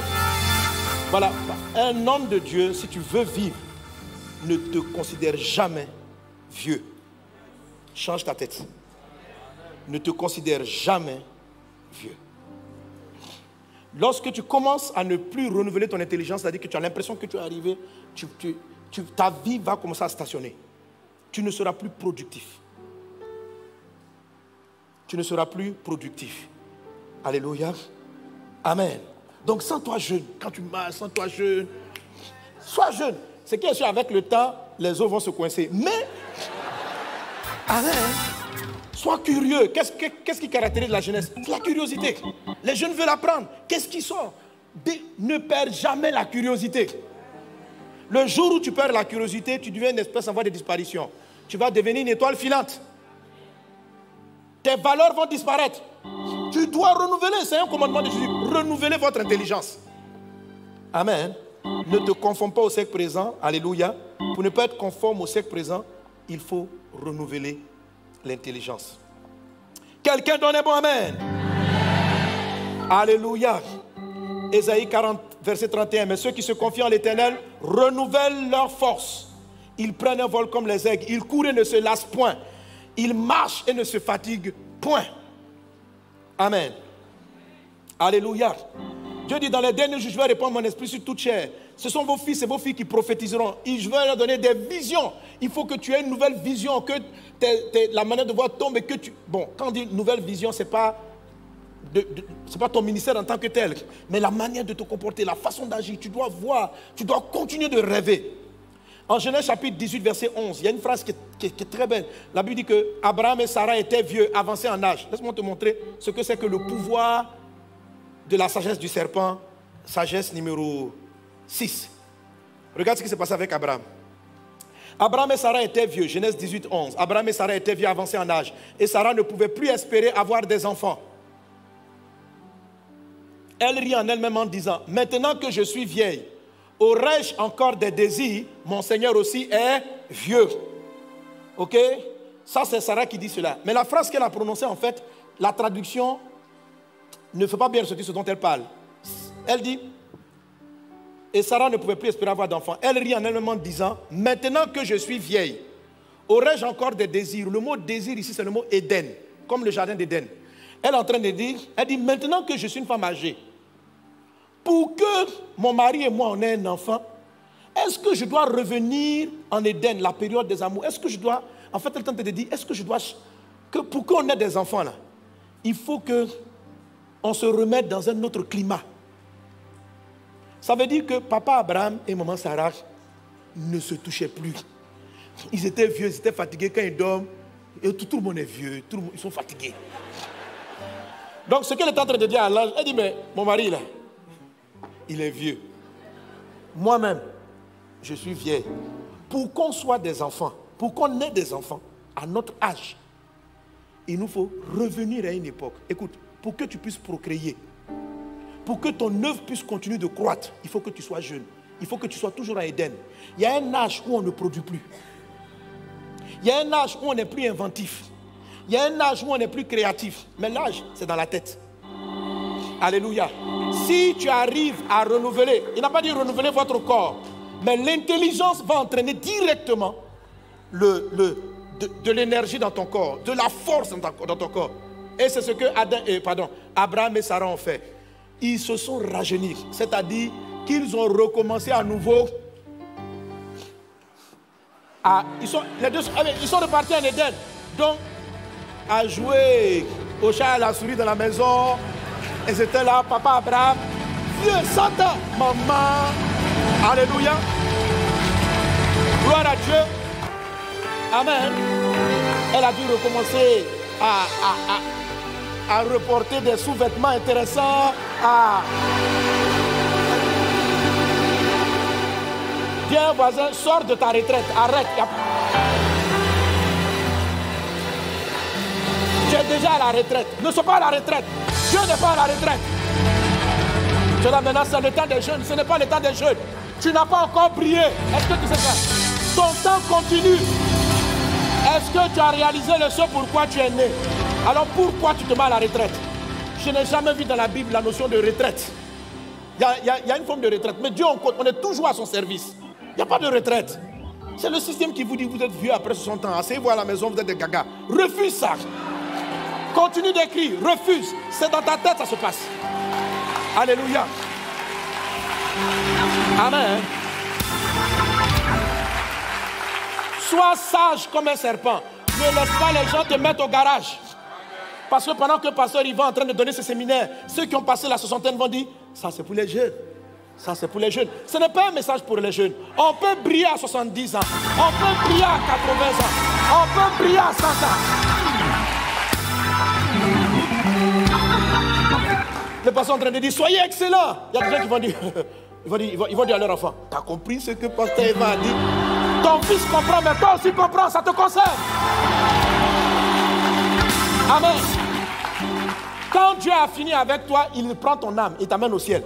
Mais si tu as laissé encore, c'est que le film n'est pas terminé. Dis à quelqu'un, l'histoire n'est pas finie. Ça continue. Dis-lui, sagesse du serpent. Même les vieux serpents font leur mue. Lorsqu'ils sont jeunes, ils font à peu près 4 mues par mois. Mais lorsqu'ils sont adultes, malgré qu'ils atteignent leur taille maximale, ils continuent de faire leur mue. Ils en font à peu près 2 par an. Est-ce qu'on est ensemble? Quelqu'un donne un bon amen. Et regarde, l'Abraham qui ne pouvait plus rien faire. Il a dit quoi en Genèse 25, verset 1? Quand Sarah est décédée. Mais d'abord, regarde. Non, non. D'abord, même avant ça. Romains chapitre 4, verset 17, il a dit quoi? Selon qu'il est écrit, j'étais établi père d'un grand nombre de nations. Il est notre père, il est notre père devant celui auquel il a cru. Dieu qui donne la vie aux morts et qui appelle les choses qui ne sont pas comme si elles étaient. Espérant contre toute espérance, il crut. Ça veut dire, Abraham a continué d'avoir de l'espoir, même dans la vieillesse. Espérant contre toute espérance, il crut. En sorte qu'il devint père d'un grand nombre de nations, selon ce qui lui a été dit, telle sera ta postérité. Et sans faiblir dans la foi, il ne considéra point que son corps, était déjà usé. Il a changé sa considération. Il a renouvelé l'intelligence. Amen. Il ne considéra point que son corps était déjà usé, puisqu'il avait près de 100 ans et que Sarah n'était plus en état d'avoir des enfants. Verset 20. Il ne douta point par incrédulité au sujet de la promesse de Dieu, mais il fut fortifié par la foi, donnant gloire à Dieu et ayant la pleine conviction que ce qu'il promet, il peut l'accomplir. Je dis que tu vas briller. Ton histoire n'est pas finie. Alléluia. Jésus peut encore te donner des enfants. Jésus peut partir avec toi. Il peut commencer la multinationale auquel tu as rêvé. Il peut faire avec toi. Tu ne vas pas à la retraite. Alléluia. C'est pourquoi Dieu a permis qu'on ait des hommes comme Abraham qui ont utilisé la sagesse du serpent. Qui dit, bon, si Dieu dit que je vais avoir un enfant, si Dieu dit que je peux encore procréer, on y va. Je renouvelle mon intelligence. Il a changé son nom. Il a changé le nom de sa femme. Et ils ont pris des noms de jeunes gens. Ils ont renouvelé. Et puis ils ont commencé à marcher maintenant comme s'ils allaient avoir des enfants. Et ce qui s'est produit, c'est extraordinaire. Non seulement ils ont eu Isaac, mais Genèse 25, verset 1, il est dit, Abraham, après la mort de Sarah, Abraham prit encore une femme, nommée Ketura. Elle lui enfanta Zimran. Regardez, le gars qui était fatigué, le papa qui était tellement fatigué que du vivant de Sarah, il ne pouvait plus rien faire. Le voilà maintenant. Donc après que maman Sarah soit partie, papa, le vieux, il fonctionnait trop. Ça dit qu'il y a de l'énergie qui est rentrée en lui. Et puis donc il regarde ses enfants. Et puis ses petits-enfants. Il avait des... Il dit, les enfants, papa, il veut se marier. On dit, mais papa, tu as 110 ans. Papa. Il dit, ah, Dieu m'a tellement renouvelé que... Alléluia. Donc il est parti chercher une femme. Parce que veut me se marier que de péché. Abraham prit encore une femme nommée Ketura. Tellement il avait de l'énergie, il lui a donné Zimram, Zokshan, Medan, Madian, Shifak, Shua. Ça fait combien? 6. Il a enchaîné 6 enfants. Alléluia. Ton histoire n'est pas finie. Sois sage comme le serpent. Enlève la vieille peau et avance. Dieu a encore quelque chose pour toi. Renouvelle ton intelligence. Même quand ta famille a été brisée, même quand tu as tout perdu, quelquefois tu as la retraite dans ta tête. Tu dis, je n'attends plus que la mort. Je n'ai plus rien à prouver. Tu ne connais pas le Dieu que tu pries. Tu n'es pas en voie de disparition. C'est juste renouvelle ton intelligence. Prends une nouvelle pensée. Alléluia. C'est la sagesse du serpent. Quelqu'un donne un bon amen. Quelqu'un donne un bon amen. Alléluia. Ah, un autre point intéressant, très important. Amen. 7e sagesse du serpent. La sagesse de se cacher. Ça paraît contradictoire lorsqu'on est en train de dire, vous êtes une étoile qui doit briller. Mais même dans la manière dont on brille, je vais vous montrer un passage rapidement. Il y a une sagesse dans l'art de savoir, on l'a expliqué, se taire, être discret et puis frapper. Le serpent, en règle générale, il ne se promène pas dans la ville. C'est-à-dire, il n'est pas là. Et puis il rampe devant tout le monde, non. Parce qu'il sait qu'il est venu et que tout le monde a peur de lui, non. Il sait que tout le monde a peur de lui, mais il rase les murs. Il est dans des endroits où personne ne soupçonne sa présence. Et généralement, quand il va frapper sa proie, il jaillit et il la frappe. C'est une grande sagesse, l'art de se cacher pour frapper au bon moment. Est-ce qu'on est ensemble? Ou c'est une grande sagesse que le serpent nous donne? Parce que celui qui ne se cache pas peut vite mourir. Il faut savoir se taire souvent. Il faut savoir faire le sous-marin pendant un temps. C'est une sagesse.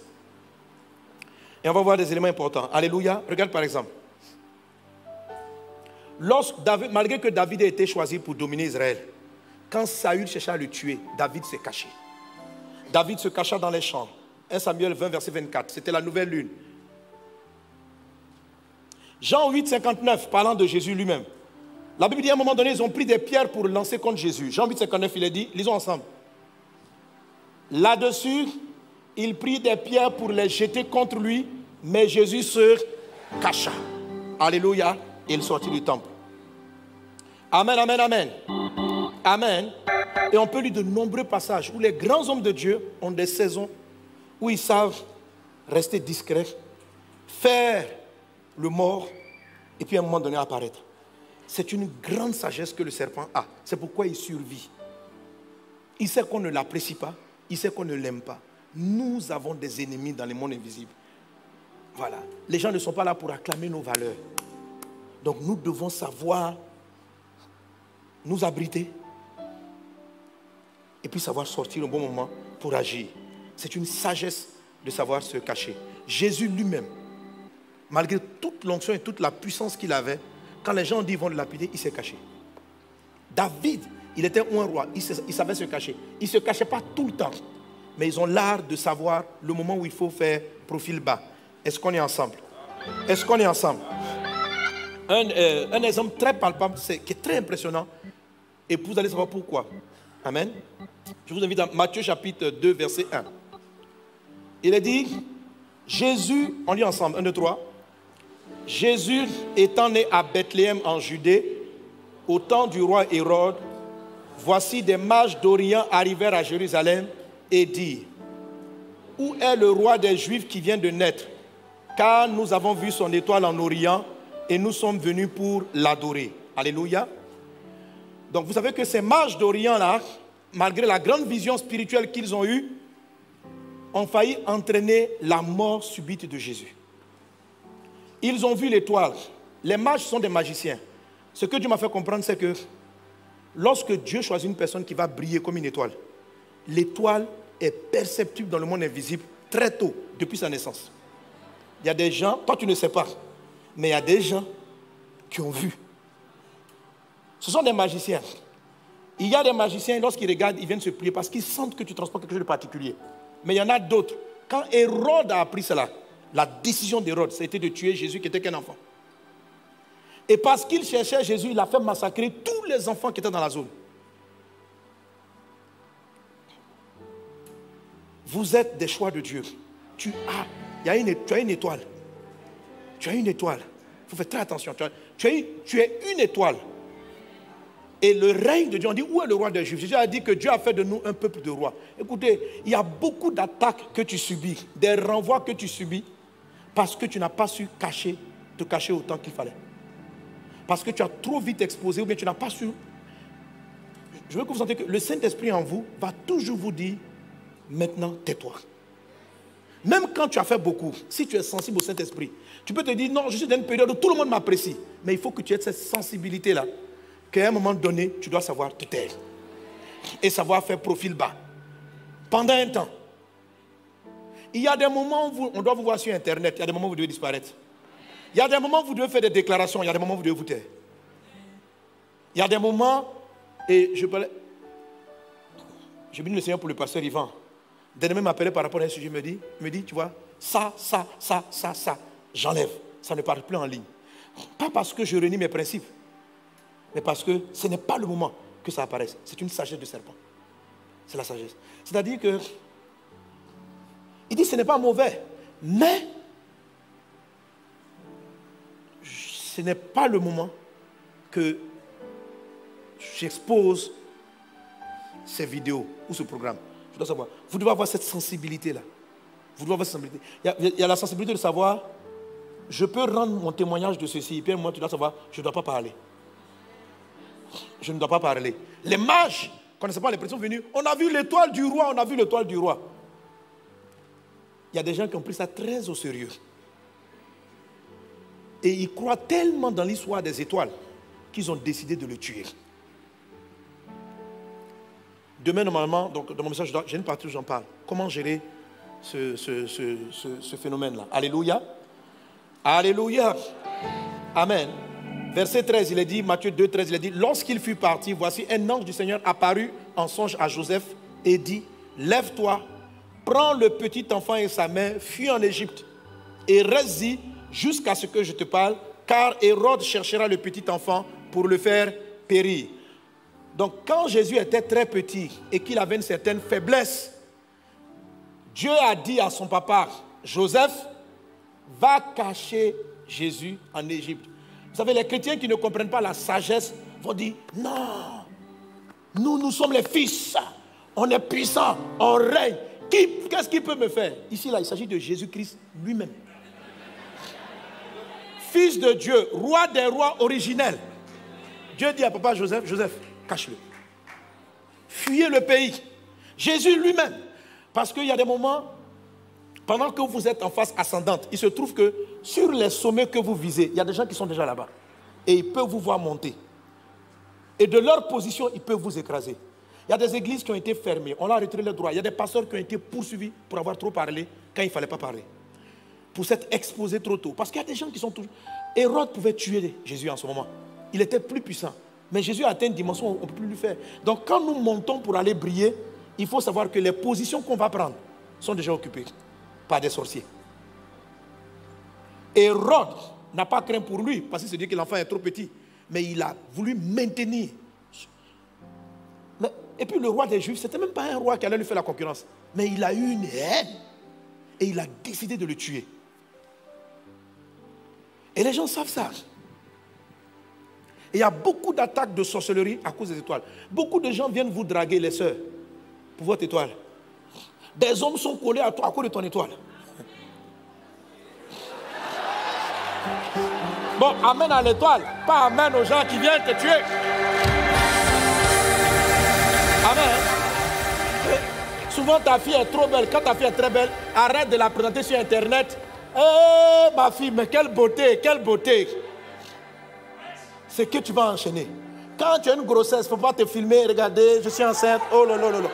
J'ai un passage pour toi. Il est dit, alléluia, Luc 1, 24, quelque temps après, Élisabeth, sa femme, devient enceinte. Elle se cacha pendant 5 mois. Parce que toute sa vie, on avait combattu. Elle était stérile, donc il y avait une bataille pour ne pas qu'elle enfante. Donc dès qu'elle est tombée enceinte, mon frère s'est caché. Elle a caché la grossesse. Il y a des combats pour lesquels tu n'as pas encore l'onction. Chaque niveau de palier nécessite un revêtement pour traiter avec ça. Alléluia. Avant que tu n'aies l'onction qu'il faut pour traiter avec le niveau de la bataille, cache-toi. Attends le manteau, attends le go de Dieu. Donc Dieu dit à Joseph, tu attends. Il dit quand Hérode va mourir, il dit tu attends mon go.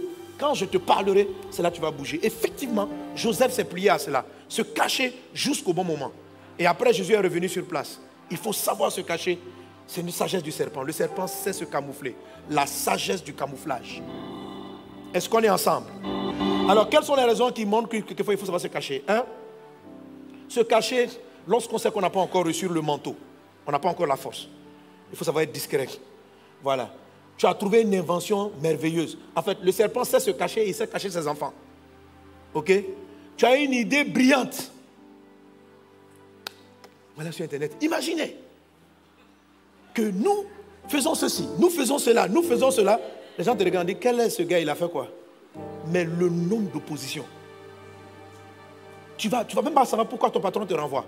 Parce que je ne sais même pas si Joseph et Marie savaient que Hérode séchait autant à l'aide. Je ne sais pas, les gens se disent, mais ce jeune-là, il est né dans une étable. Ce n'est pas un enfant de ministre. Ce n'est pas un enfant qui descend d'une lignée directement royale. Mais pourquoi Hérode? C'est spirituel. C'est spirituel. C'est spirituel. Certaines fois, vous êtes renvoyé. Vous perdez du travail. Parce que vous n'êtes pas assez fort pour résister à la puissance ténébreuse qui est dans cette boîte. Parce que Dieu veut te donner, par exemple, la banque. Mais très vite, ton étoile brille. Tu es le gars qui a les meilleures idées. Donc, pendant que le PCA t'apprécie. Non. Brillant. Il y a un DG ou bien un chef de service.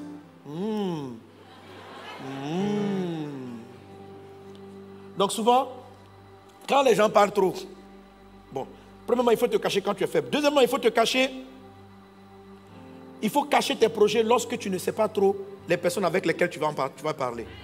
Quand tu as des rêves, quand tu as des visions, utilise la sagesse du serpent. Si je ne sais pas qui sont mes interlocuteurs, je n'ai pas dit, j'ai une idée brillante. On dit quelle idée brillante? Si on a vu ton étoile, il y a des mages qui viennent t'adorer, il y a toujours des gens qui vont apprécier, mais il y a les Hérodes qui veulent te tuer. Il y a des mages qui vont t'apporter des offrandes, qui vont reconnaître la valeur de qui tu es, mais il y a des Hérodes qui vont essayer de te tuer. Donc tu dois savoir quand présenter tes projets. Tu dois savoir le bon moment. Alléluia. Amen. C'est une sagesse.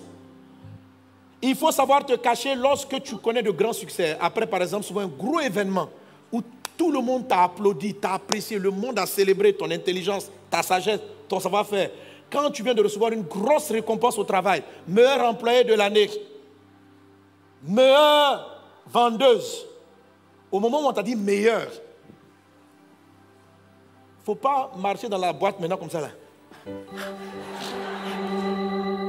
Quand c'est comme ça, on continue à raser les murs un moment. Et puis redescend, rase les murs, arrive au bureau, assois-toi tranquillement. Ne te crois pas. Puis tu arrives maintenant, tu marches. La meilleure vendeuse, la fille du roi des rois. C'est pas sûr que les années qui suivent, tu restes dans la boîte. Tu seras surpris. Je connais des frères. Il y a un frère récemment pour qui on est en train de prier. Il a été le meilleur DG d'une boîte internationale. On l'a félicité. On l'a félicité moins d'1 an après. Une autorité est sortie pour dire, je veux à tout prix qu'il soit renvoyé. On dit, mais il a fait des chiffres. On dit, renvoyez-le quand même. Ça va nous coûter cher. Renvoyez-le. J'ai dit, mais Seigneur, c'est ce qui s'est passé? Sagesse du serpent. Sagesse du serpent. Quand vous allez briller, on a une étoile. Donc quand vous êtes excellent, il faut savoir qui est au-dessus. Et il faut savoir, donc, j'ai brillé à un moment donné, et puis je me dissimule. Quand le serpent va frapper, il te frappe et puis il rentre dans la forêt. Puis il attend. Le venin va agir. Mais il ne veut pas te poursuivre. Il dit, je t'ai piqué. Je t'ai piqué. Non. Il te mord et puis il disparaît. On dit, où est le serpent? On ne sait pas où il est parti. Quand la proie s'écroule, le serpent vient puis il la mange. Mais il ne reste pas, il ne se bat pas comme le lion. Il mord et puis il attend. Tu frappes, tu es excellent, tu fais quelque chose, tu frappes un bon coup et puis tu disparais. On dit, qui a fait? Qui a fait? Toi, tu es calme. Et puis à un moment donné, tu avances. Ça te permet de voir qui est en présence. Ça te permet de voir qui t'observe. Ça te permet de voir qui t'aime. Ça te permet de voir qui tu combats. Ça te permet de voir ce qu'il y a autour de toi. Alléluia. Dis à ton voisin, Dieu t'envoie comme une brebis au milieu des loups. Sois sage comme le serpent. Ça va te cacher. Amen. Alléluia. Alors, savoir être humble, savoir se cacher, juste un verset, Jean 6, 15. Jésus, sachant qu'il allait venir l'enlever pour le faire roi, se retira sur la montagne, lui seul. Lorsqu'il a fini de multiplier les pains, les gens sont venus le prendre pour le faire roi. Mais ce n'était pas le bon moment. Ce n'était pas la royauté. La Bible dit c'est retiré. Souvent, quand les gens vous applaudissent beaucoup, les gens vous célèbrent, il faut savoir faire profil bas juste après. Juste après. Fais profil bas. Et puis tu laisses l'effet. Les gens vont dire, on dit, mais oui, il est non, il est assis, il a sa place. Et puis tu attends encore. Jusqu'au bon moment encore, tu frappes. Et puis tu vas monter comme ça. Le temps que les gens comprennent, tu es au sommet. Puis tu brilles. Tu as l'onction qu'il faut. Tu réduis les combats spirituels quand tu sais utiliser la sagesse du serpent pour monter. Est-ce qu'on est ensemble? Est-ce qu'on est ensemble? Quelqu'un donne un bon amen. Se cacher aussi permet de prospérer. Tout ce qu'on cache sous la terre finit par produire. Prospérer. Il faut prospérer discrètement. Il ne faut pas montrer, faut pas montrer que tu as trop d'argent. Il ne faut pas vite montrer aux gens. Reste tranquille. Voilà. Dès que tu as un peu d'argent, en même temps, tu as la meilleure voiture de la terre. Fais attention. Tu te promènes. Je veux montrer que Dieu bénit ses enfants. Dieu bénit. Voilà. Il y en a qui vont dire, on rend grâce à Dieu pour ta voiture. Il y en a d'autres qui sont prêts à te tuer. Donc, je n'ai pas dit qu'il ne faut pas avoir la belle voiture, mais je dis qu'il faut sentir que tu as l'onction qui va résister au combat qui va venir. Il faut jauger. Et je bénis Dieu encore pour le pasteur Yvan. Amen.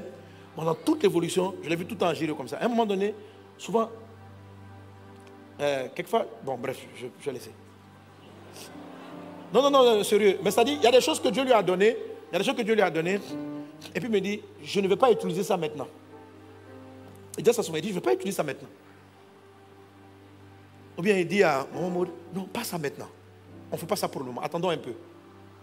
Et puis après, à un moment donné, c'est comme si l'atmosphère a changé. C'est-à-dire que quelles que soient les attaques, tu sens que tu es prêt. Ça se sent en vous, c'est une sagesse qui est en vous. Vous devez sentir. Il y a des fois, on vous donne l'argent pour prendre certaines maisons, mais vous ne devez pas habiter là-dedans, volontairement. Parce que ça vous expose. Tous les avantages ne sont pas forcément bien à un moment donné. Tu peux avoir les moyens d'être dans le quartier des plus riches, mais tu peux ne pas y aller parce que tu veux simplement te cacher. Parce que t'exposer là-bas, on va te voir c'est qui ce monsieur, d'où il sort, etc. Tu vas attirer un homme de regard et en même temps beaucoup de guerre. Et il se trouve que tu n'as pas l'onction pour te battre avec certains d'entre ceux qui te combattent. Il faut sage comme le serpent. Il est dangereux, mais il sait se cacher. Amen. Amen. C'est comme ça qu'on a Exode 2.2 aussi, un passage. 8e élément de la sagesse du serpent. La sagesse du discipolat. Dis avec moi discipolat. Là, je l'ai plus ou moins abordé la dernière fois. Je dis, le serpent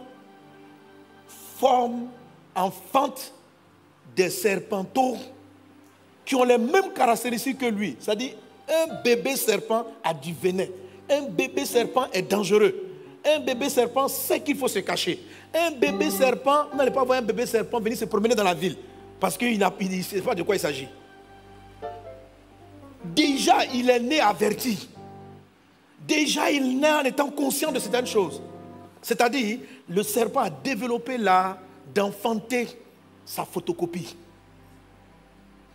Alléluia. Et les enfants serpents savent photocopier.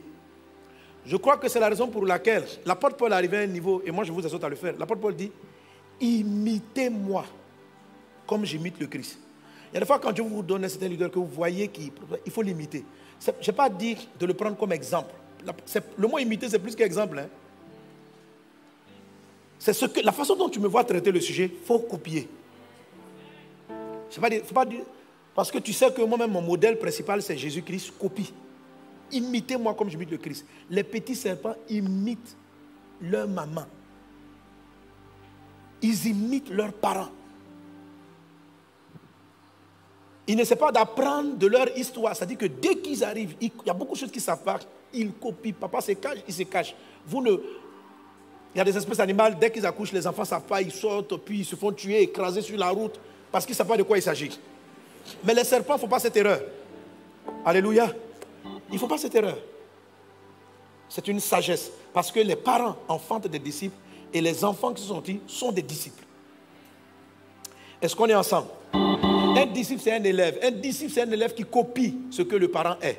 Sois disciple au nom de Jésus. Alléluia. Quand vous lisez Acte 19:8, c'est ainsi que l'apôtre Paul a répandu l'évangile par la formation des disciples.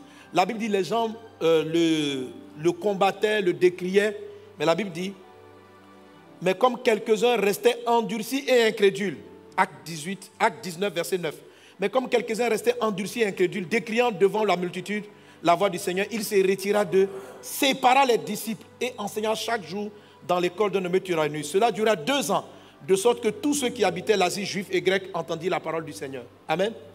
Plus, quand vous montez une activité, ne cherchez pas simplement à vendre, mais cherchez à former des vendeurs qui vous ressemblent. Quand vous avez une entreprise, cherchez à faire des disciples. En fait, un disciple, c'est quelqu'un qui pète ta copie. On se dit toujours que si quelqu'un a ce que j'ai, il va vouloir me faire la concurrence.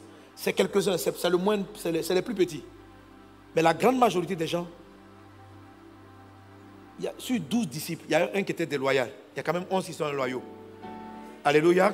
Il y a beaucoup de déloyaux, mais ils ne sont pas forcément les plus nombreux. Amen. Amen. Alléluia.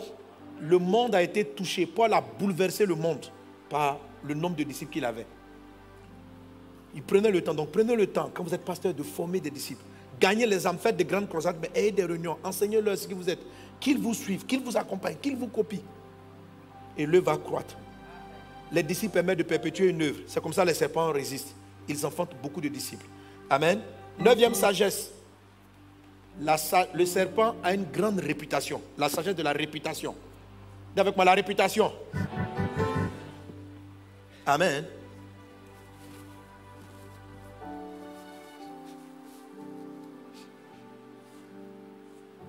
Tu peux couper mon son? Pardon, je vais me moucher.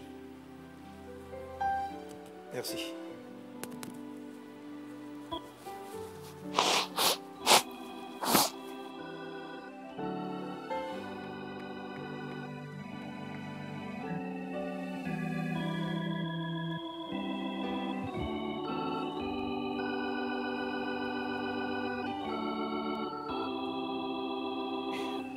Dis réputation. Est-ce que vous savez que les serpents tuent moins que les abeilles? Il y a moins de morts de serpents par serpent que la probabilité que ta chaise te blesse à la maison est plus élevée qu'un serpent te morde. Il y a plus de morts par un chien que par des serpents. Il y a plus de morts. Le serpent ne tue pas beaucoup. Il y a très peu de gens qui meurent de morceaux de serpent. Mais le serpent fait plus peur que tous les animaux qui tuent. Pourquoi il est dangereux? Pourquoi? Le serpent mord rarement. La plupart des cas de serpents, ils mordent quand ils ont peur. Ils mordent pour manger. Mais dire qu'ils ont blessé un homme volontairement, le plus souvent ils se cachent, ils n'attaquent pas. C'est lorsqu'ils sont coincés qu'ils le font. Mais pourtant, ils effraient. Ils ont une réputation. Il faut que spirituellement parlant, tu sois dangereux. Il faut que le monde invisible te sente. C'est-à-dire que... Alléluia. Amen. La Bible parle, Proverbe 22, verset 1. Amen. Que la réputation est préférable à de grandes richesses et la grâce vaut mieux que l'argent et que l'or. Il faut avoir une réputation d'un guerrier de prière. Il faut avoir une réputation que si on t'attaque, on est en danger. Alléluia. Donc quand tu es au bureau, comment tu parles? La dernière fois, un gars m'a fait, mais j'ai prié. Donc les gens ont dit, le gars là, si tu l'as... poursuivi, qu'il a prié contre toi. Les gens n'ont pas peur de toi. Alléluia. Bon, je dis ça en parenthèse. Hein. Au pays, je crois que j'étais surpris de voir la manière dont les ministres, et puis souvent les personnes viennent me voir. Je dis, mais Seigneur, qu'est-ce qui se passe? Il dit, non, les gens ont peur. Je dis, mais peur comment? Il dit, comme il y a eu 2 ou 3 prophéties dangereuses. Donc les gens même, ils te regardent. On dit, c'est qui ces gars? Alléluia. Gloire à Dieu. Amen. Donc, mais pour avoir une bonne réputation, tu n'as pas besoin de crier. Tu as besoin d'être excellent dans ce que tu fais, dans le peu que tu fais. Ça veut dire que quand tu frappes un coup, il est excellent, il est bien fait. Ça te donne une réputation. On se dit, ce gars-là, quand il travaille, c'est excellent. C'est tout. Tu n'as pas besoin de ces grandes choses. Tu fais un petit travail, tu es excellent. On dit, c'est un plombier. Bonne réputation. Ça, c'est comme ça. Ça veut dire que tu effraies les gens, pas en mal, mais pour la qualité. On dit, il est excellent. Confie-lui un travail, c'est propre. Pour avoir une bonne réputation, il faut être excellent dans tout ce qu'on fait. Alléluia. Quand tu fais quelque chose, tu le fais bien. C'est une bonne réputation. Et la bonne réputation. Amen. Et le 10e élément, c'est le serpent sait vivre seul. Mais les serpents savent vivre ensemble. Pour s'accoupler, quand ils ont très froid, vous avez des agrégats comme ça de serpents. Ils viennent se mettre ensemble. C'est l'art de l'association. Alléluia. Malgré qu'il a tout, lui seul, il est autonome, non dépendant. Il sait vivre aussi. Il sait travailler en équipe. Amen. Mais je ne vais pas développer ce point. Alléluia. On va s'arrêter là. Quelqu'un donne un bon amen à Jésus. Alléluia. Simplement dans le dernier point, il faut savoir vivre avec les frères. Quand je développe, en fait, j'explique que la force d'être ensemble, c'est une grande puissance. Amen. Soyez, lorsque le peuple, la Bible dit, c'est ensemble que les disciples ont reçu le Saint-Esprit. C'est Psaume 133, c'est là que, quand le peuple, il est doux agréable pour des frères d'être ensemble, c'est là que Dieu envoie l'onction, l'Esprit en abondance. Je veux dire à tous ceux qui sont en ligne, n'ayez pas une vie chrétienne à domicile. Vous allez rater énormément de choses. Entrez dans une assemblée physique où on peut toucher les frères. Amen. C'est très bien les cultes en ligne, que le nom du Seigneur soit béni. Mais la vraie vie chrétienne, vous pouvez la faire. Il y a des défis que vous ne pourrez pas affronter seul. Il y a des défis pour lesquels vous aurez besoin que des frères prient pour vous.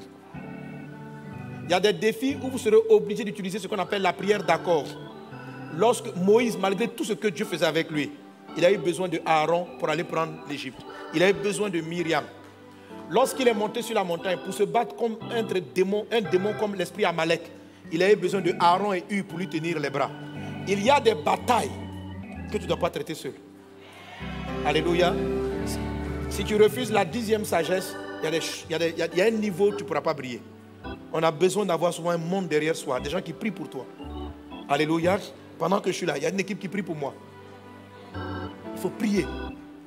Et je suis conscient de la valeur de chacune des personnes. Que Dieu vous bénisse abondamment. Amen. Alors, on va afficher les 10 points et on va prier ensemble. On va afficher les 10 points et demander. Premièrement, c'était la sagesse de la bouche, la sagesse des handicaps, la sagesse de l'adaptation. Est-ce que vous pouvez faire on voit les 10 premiers 5 par 5 en une fois à l'écran. Voilà. Sagesse de la bouche, sagesse des handicaps, sagesse de l'adaptation, sagesse de la non-dépendance, la sagesse du contentement, la sagesse du rajeunissement, la sagesse du camouflage, ça va se cacher, la sagesse du discipulat, la sagesse de la réputation, la sagesse de l'association.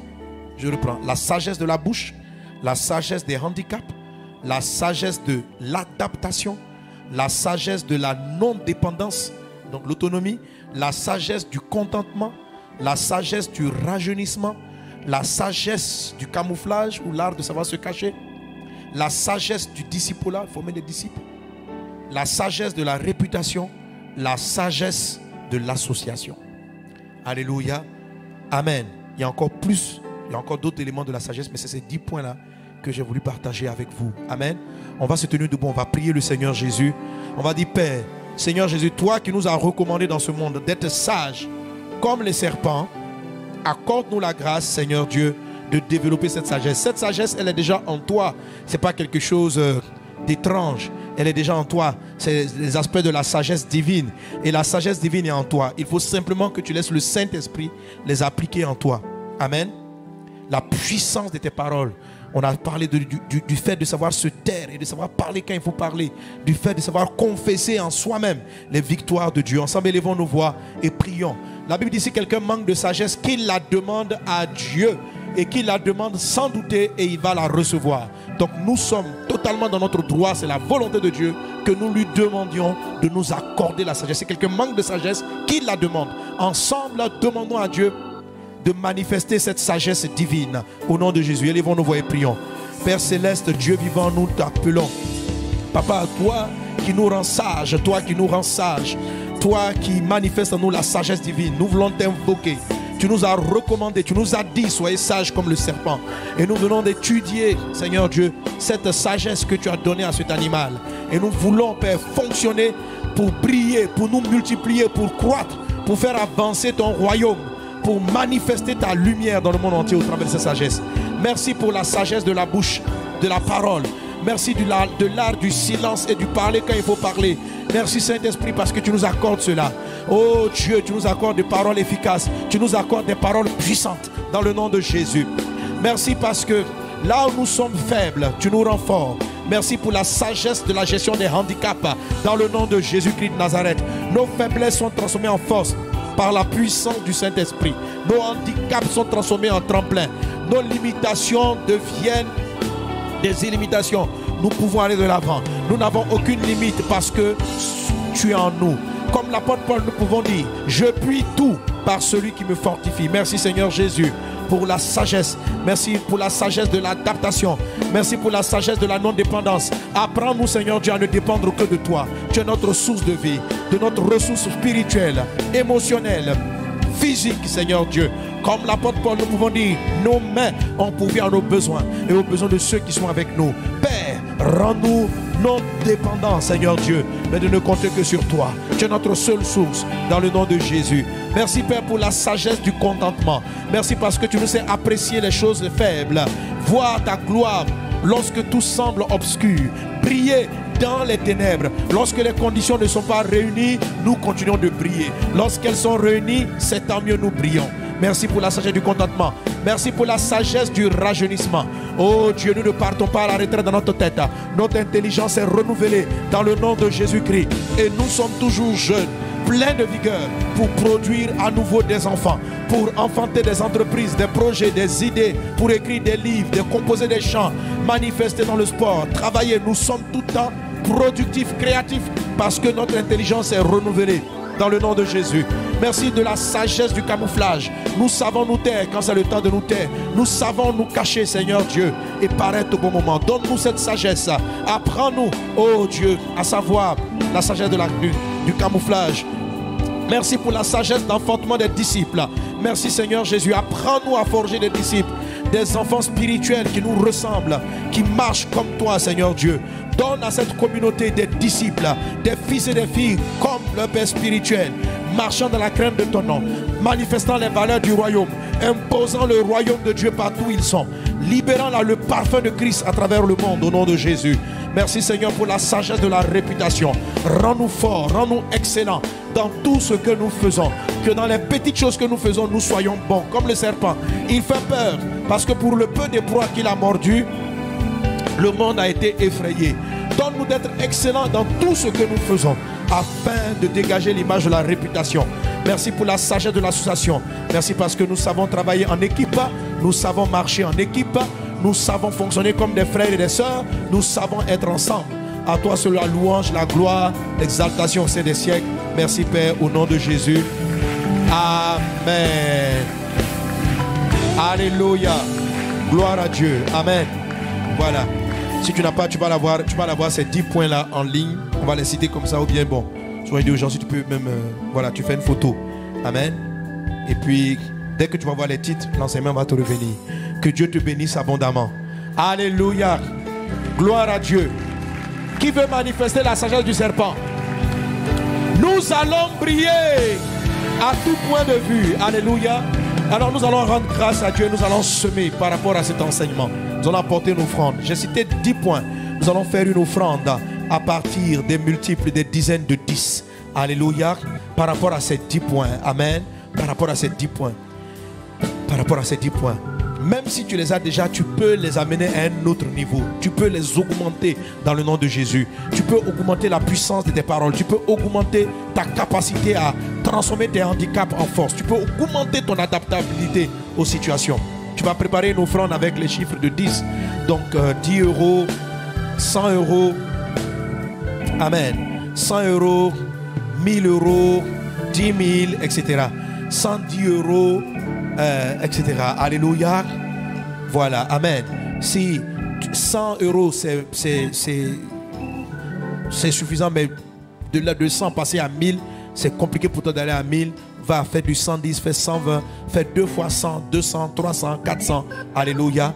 Amen. Déclare et prends ton offrande, écris ton offrande, prépare ton offrande et tu fais une offrande vraiment par rapport à ce chiffre. Alléluia. Gloire à Dieu. Gloire à Dieu. Amen.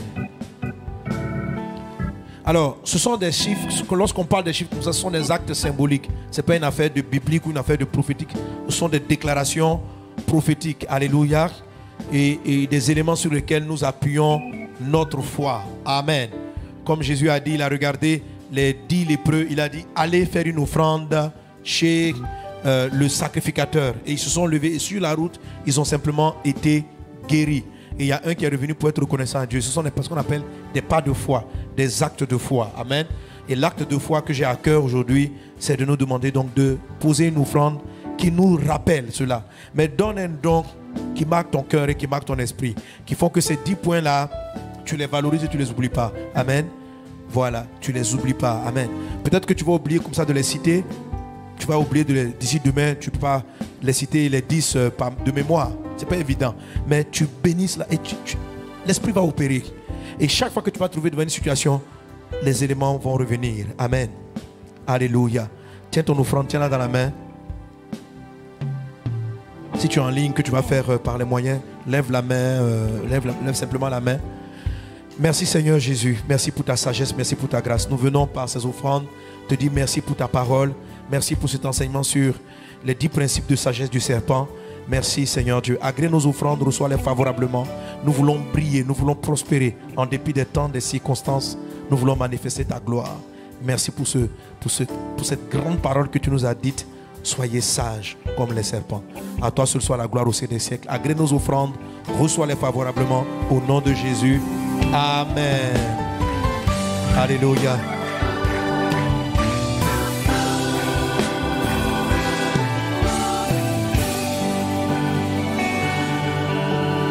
Nous pouvons apporter nos offrandes au Seigneur. Maintenant